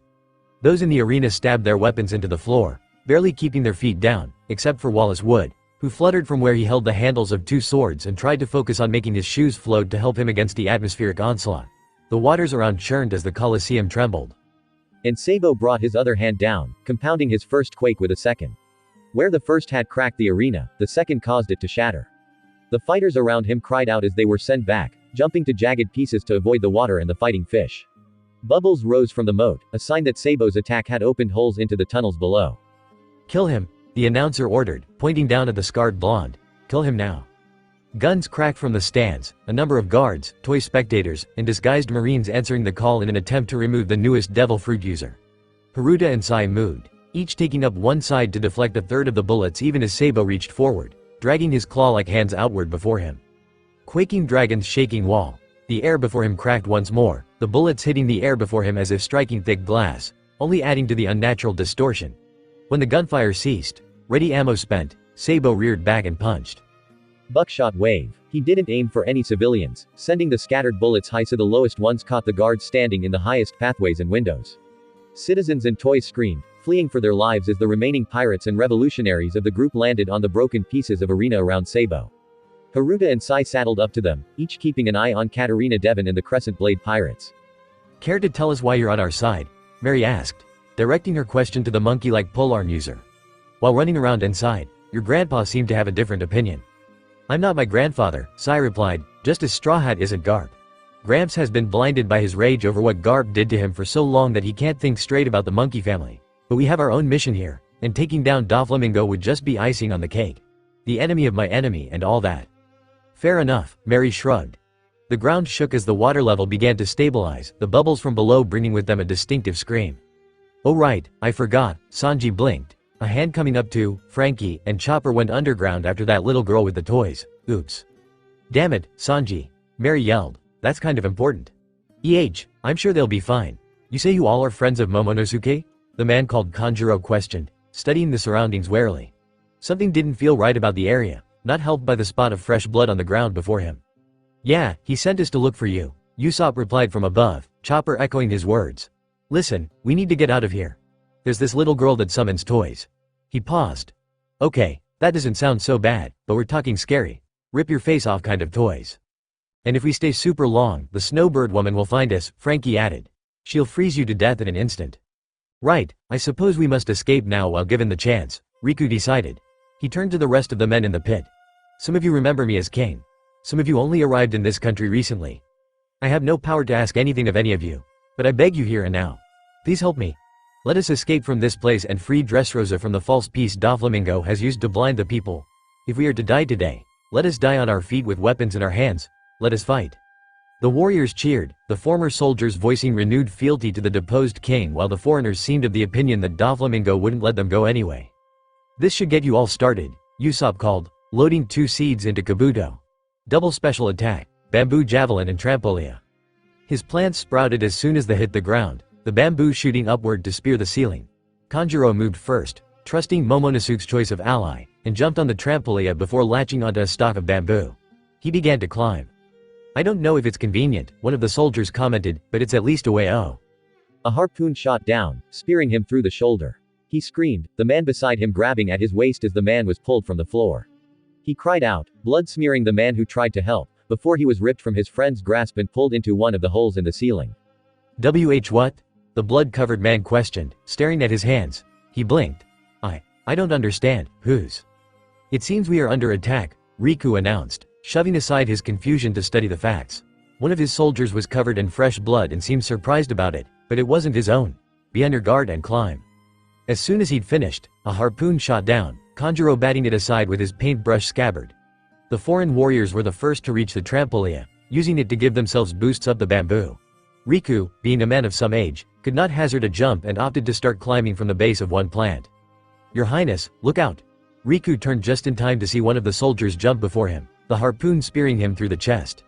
The former king only had time for his eyes to widen before the line drew taut and the barely alive soldier was dragged upward.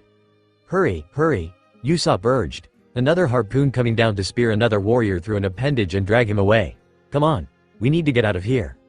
You can do it, Chopper echoed. Frankie reached forward, disconnecting his right hand and throwing it down to grab the king, since he seemed to be the harpoon's primary target. Kanjuro landed beside them a moment later. You're super welcome, the cyborg said, setting the old man on the floor. I know not who you people are, Riku said as Frankie set him down before reaching down for another prisoner. I am, however, grateful for your help. We're members of the Straw Hat Pirates, Chopper grinned, completely missing the way Riku tensed at the declaration. We're here to take down Doflamingo. 2. Defeat Doflamingo? The former king echoed as other fighters started reaching the upper level. Behold my shining radiance, Cavendish declared, somehow having gotten both himself and his horse to the top. He flicked out a rose, setting it between his teeth. I will accept your applause now. Yeah, we aren't doing that, Jean Ango said, scratching the back of his cactus-shaped hair. The last few former soldiers climbed out of the pit, several carrying the broken toys that had bowed to their king. How many did we lose? Kelly blinked, counting. 1? I think the harpoon only got 1, maybe 2. Bro, his brother Bobby said, pointing back into the hole. Below, unmoved from his sitting position, was the depressed blonde from before. You going to just sit there? Suleiman called. Come on, we're getting out of here. Leave me be, the blonde waved. It's best if I just rot here anyway. You don't have, Chopper began. Leave me, Bellamy growled, turning just enough that the reindeer could see his teeth bared like his moniker. I don't want your help. Now isn't the time for pity, a familiar voice said, Usopp feeling cold sweat bead the back of his neck. He turned like a rusty door, finding Sugar on the other side of the hall with several toys around her, though 3 took a center place in his attention. To her right stood a clown, too wide smile painted on tilted, white face as it dragged a small, double-sided axe. To her left was a yellow horse, the ungulate pawing at the floor and shaking its mane. In the center, just to the side enough for Sugar to still be seen, stood a bipedal dinosaur. An ankylosaurus by the looks of it, striped red and blue. Toys, destroy, but leave the former king alive. Yes, the toys intoned, moving forward as one. Oh crap, Frankie muttered, taking aim. Wait, Chopper insisted. Coby said something was weird about the toys. I think we don't want to hurt them. But they want to hurt you. Frankie spun, firing his beans left at the new voice. The pellets passed right though Monet, the harpy looking more rough than any of the group had ever seen. The midriff of her green tank top had been burned away. A red burn the shape of a fist all but indented into her gut. Pieces of concrete and other such rock-like materials were stuck in her wings and hair, though some of it fell out as her body turned to snow to avoid Frankie's attack. Monet waved away. You should really prioritize your own survival first. Crap, it's the harpy, Usopp gasped, she's a logia. A logia? Cavendish grinned. Despite his wounds from his lost battle and the lack of his sword, the pirate prince still stepped forward, armament hockey growing over his fists. He flicked his head, making sure to catch the dim light so it sparkled a little. Pardon, miss. I'd rather not fight you. May we, as they say, make love and not war? If you're siding against King Doflamingo with the rest of this rabble, Monet replied, sending out a gust of freezing wind with a flap of a wing, then I had to decline. Toys clashed with wounded soldiers and their broken kin, the 3 in the lead breaking through the line as they rushed toward the aged king. The Funk brothers, Suleiman, and Jean Ango stepped in their way. The bipedal dinosaur crashed into the larger of the brothers, grappling him around the waist as a sumo wrestler would. Not that anyone in the area other than Kanjuro would understand the simile even if he recognized the grip. Suleiman found himself on opposite side of the clown, the toy hefting the weapon it carried with an air of experience evident to the beheader. A rather beaten-up Jean Ango narrowed his eyes at the horse, wishing he had his swords. I shall assist you with my magic, Kanjuro declared, painting on the floor with his scabbard. From the paintings rose several poorly drawn weapons that the closest warriors accepted and passed along with confusion. Ugly they were, but they were better than nothing. I have a bad feeling about this, Usopp shivered, turning away from the battle to focus on Monet since he labeled her the greater threat. Special attack. Reflexia. The seed passed right through-outing upon contact with the wall. She started to laugh only for the smell to hit her a moment later, the bird woman stumbling as a wing came up to cover her nose. What the hell? She hissed. That stinks. Nasty, isn't it? Usopp grinned. Let's see you focus on the fight with that smell in your nose. Dear me, Cavendish gasped, miming a feint. What an atrocious odor, I cannot fight in these conditions. What? Usopp blinked, almost managing to ignore the sounds of battle behind him. I refuse to perform in this environment, Cavendish reiterated. The lighting fails to capture my beauty. This weapon, he gestured at the poorly drawn, 3-dimensional thing in his hand that Kanjuro had provided, is completely inelegant, and there are no beautiful women for me to show off for save the lovey harpy I am expected to face. This entire situation fails to enhance my fame or show off my looks, and I'm expected to work with the crew of a supernova. One of those who stole my spotlight 2 years ago. I could have sucked it up and continued had it not been for that foul plant. That was the final straw. Eesh, Frankie muttered. What a super drama queen. We don't have time to pick and choose locations, Usopp yelled. Yeah, Chopper agreed. No time, of course. One can appreciate the necessity for an appropriate stage, Kanjuro offered, raising his paintbrush scabbard. Perhaps if I... No, Cavendish denied a little too quickly, glancing at his drawn sword. Ahem. No thank you. That won't be necessary. Oh, I see. The samurai's shoulders sunk a little. Very well. Well, this little play has been fun, Money interrupted, the feathers of her wings frosting over, but I think it's time we move to the final act of this tragedy, your deaths. I quit, Usopp yelped. I don't want to be an actor. Monet stepped forward only for the world around them to shake violently, throwing people and toys to the floor indiscriminately. Cracks ran along the ceiling, water dripping and running from them with building force. What? Sugar demanded, her eyes starting to widen. Monet, the Colosseum moat is cracking. The harpy gasped, lunging forward and flying over, and through. Fighters. She all but tackled Sugar as the second shockwave destroyed the ceiling. A wave of water washing over the pirates and fighters. Screams were interrupted, drowned out by millions of gallons of water and several tons of fighting fish getting pulled by gravity into the compromised tunnels. Down in the pit, Bellamy stared at the water lapping at his ankles and building, sloshing over the side of the tunnel windows and leaking into the underground prison.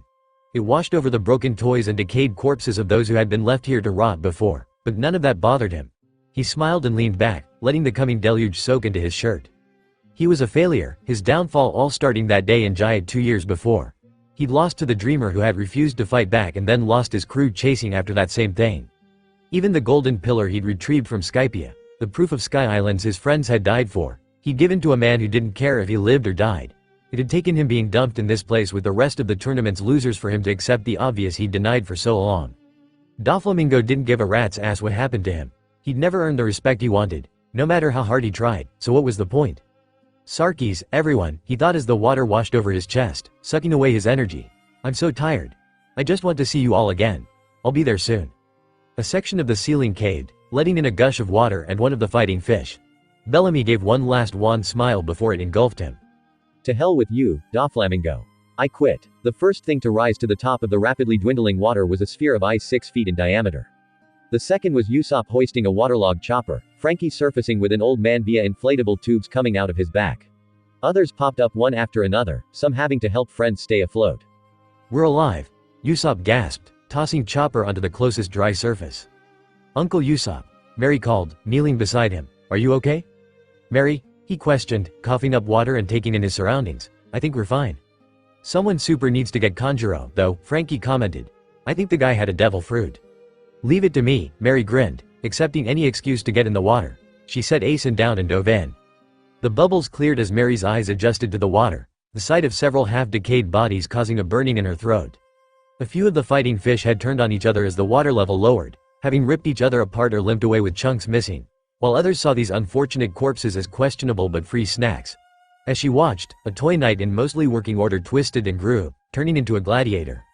She swam down and gave him a push upward, hoping someone else would fish him out and see if he was still alive. She had more pressing concerns as she dove, entering one of the wide cracks Sabo's tremors had made while keeping an eye out for any more fighting fish. The tunnels were dark, the water causing what light did make it in to distort and bend. Using Nami's knowledge of the currents to calculate where the water would have rushed in and where those caught in it would have ended up, Mary followed the path. It only took a dozen seconds before she caught sight of a burst of bubbles coming from a mound of red stuck in a corner by one of Usopp's plants. That mound of red was, as she'd predicted, a person, Mary grabbing one of his arms and pulling him back the way she'd come. By the spirits, he coughed after Mary had returned him to the surface, smacking his back to dislodge the water he'd swallowed as his kabuki makeup ran down his face. I thought for certain my final curtain call had come. We've got you, Kanjuro, Usopp insisted. He blinked. Crap, I think Kinnamon's down there, too. Kinnamon? Mary asked. He was down there? He did go with that group, I think, Kaku agreed. It's fuzzy, though. That's weird, usually my memory's a steel cage, but everything to do with Kinnamon's a blur. Figure it out later, Sanji yelled. Save the moron now. Mary dove back under, the rest of the pirates trusting she would get the job done. More soldiers rose to the surface, most of them still alive. Boo? Sai questioned, pulling an orange-haired man from the water. That is your name, right? You're Boo? We're brothers? Hack. Koala realized. Where's Hack? He should have been with you all. Who? William D. Chapston blinked. The name was familiar for some reason, but he couldn't picture the man's face. The stands had mostly cleared by now, the civilians and toys having fled shortly after Mary's declaration of war and Sabo's subsequent show of power. As they watched, the other Straw Hat allies broke through walls and climbed through windows, coalescing nearer within the arena, the star of their open war having disrupted every plan in motion. It's them, a whispering and awestruck Bartolomeo muttered with tears in his eyes, falling to his knees before Sanji, Chopper, and Frankie as Amy and Jin joined their crewmates.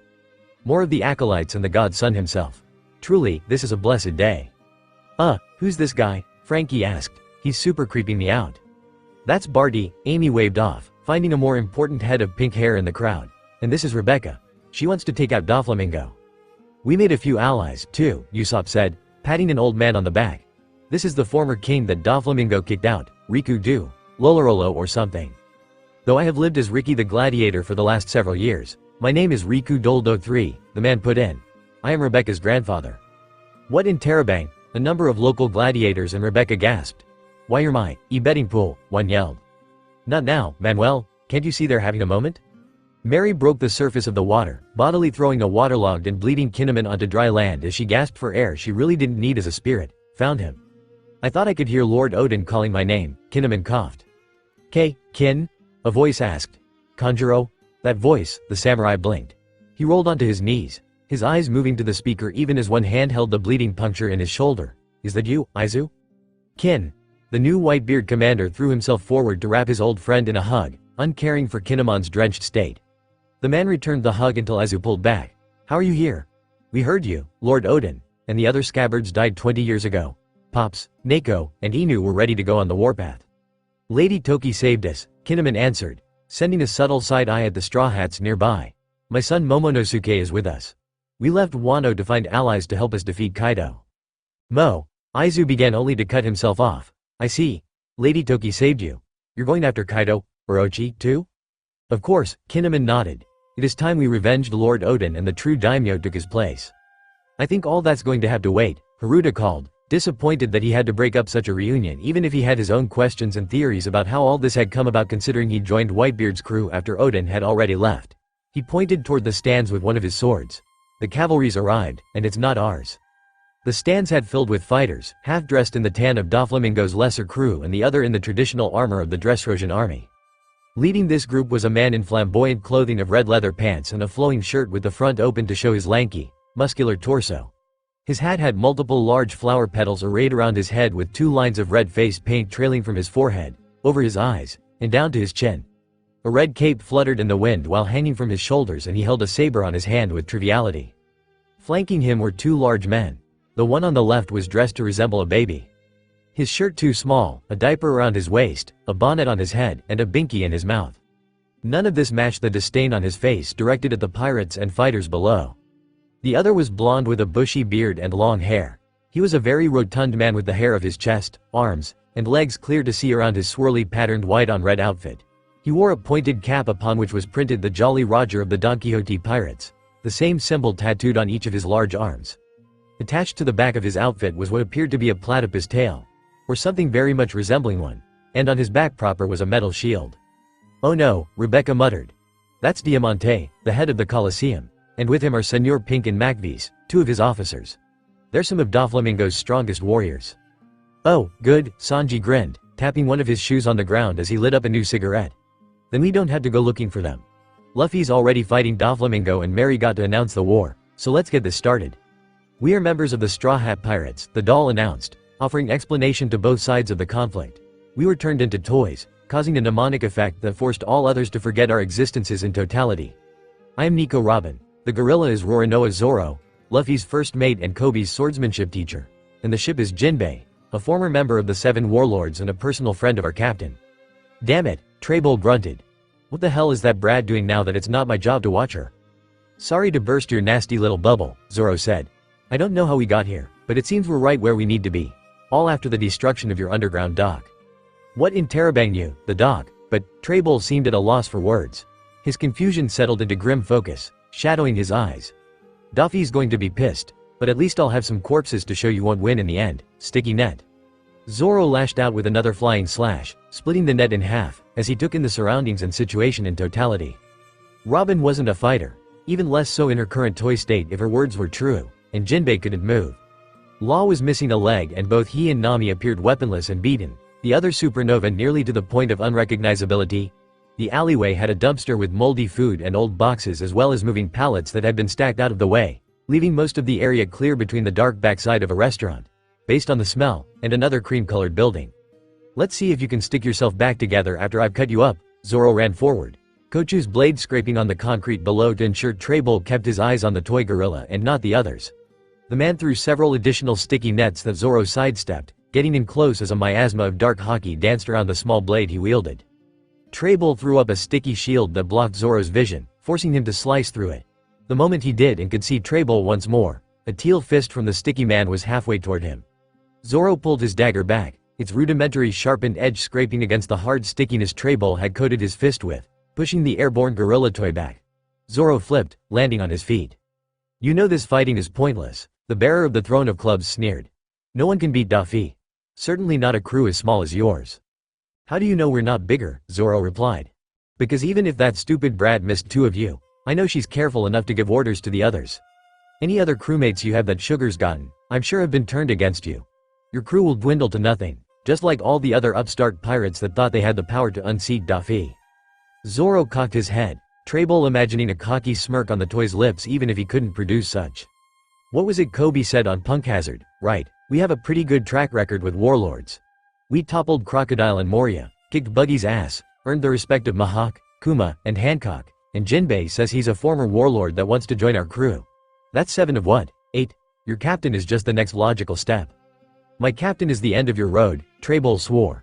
"Or should I say, I am. Die, you foolish toy, sticky whip."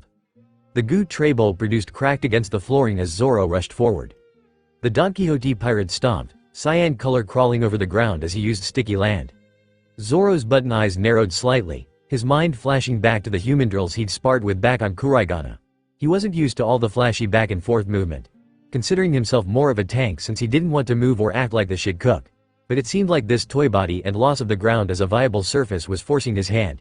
He jumped, bouncing off the dumpster to the opposite wall before zigzagging forward, becoming little more than a green blur. "One gorilla. Me gorilla, S sticky shield, 1 gorilla cut." Zoro's attack sliced through the sticky shield as if it didn't exist, Kochu biting into Trable's chest. The man screamed, the force of the attack blasting him backward in a spray of blood.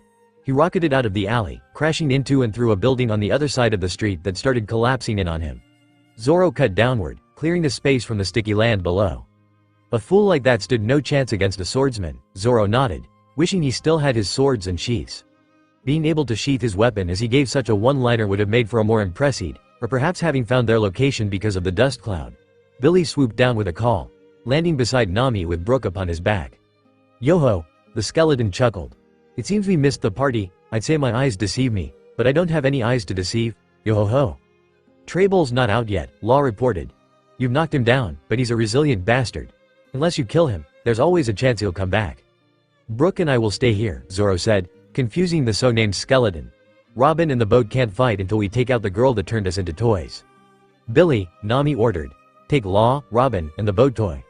"My name is Jinbei," the boat toy grunted. "Back to Sunny and get them out of danger.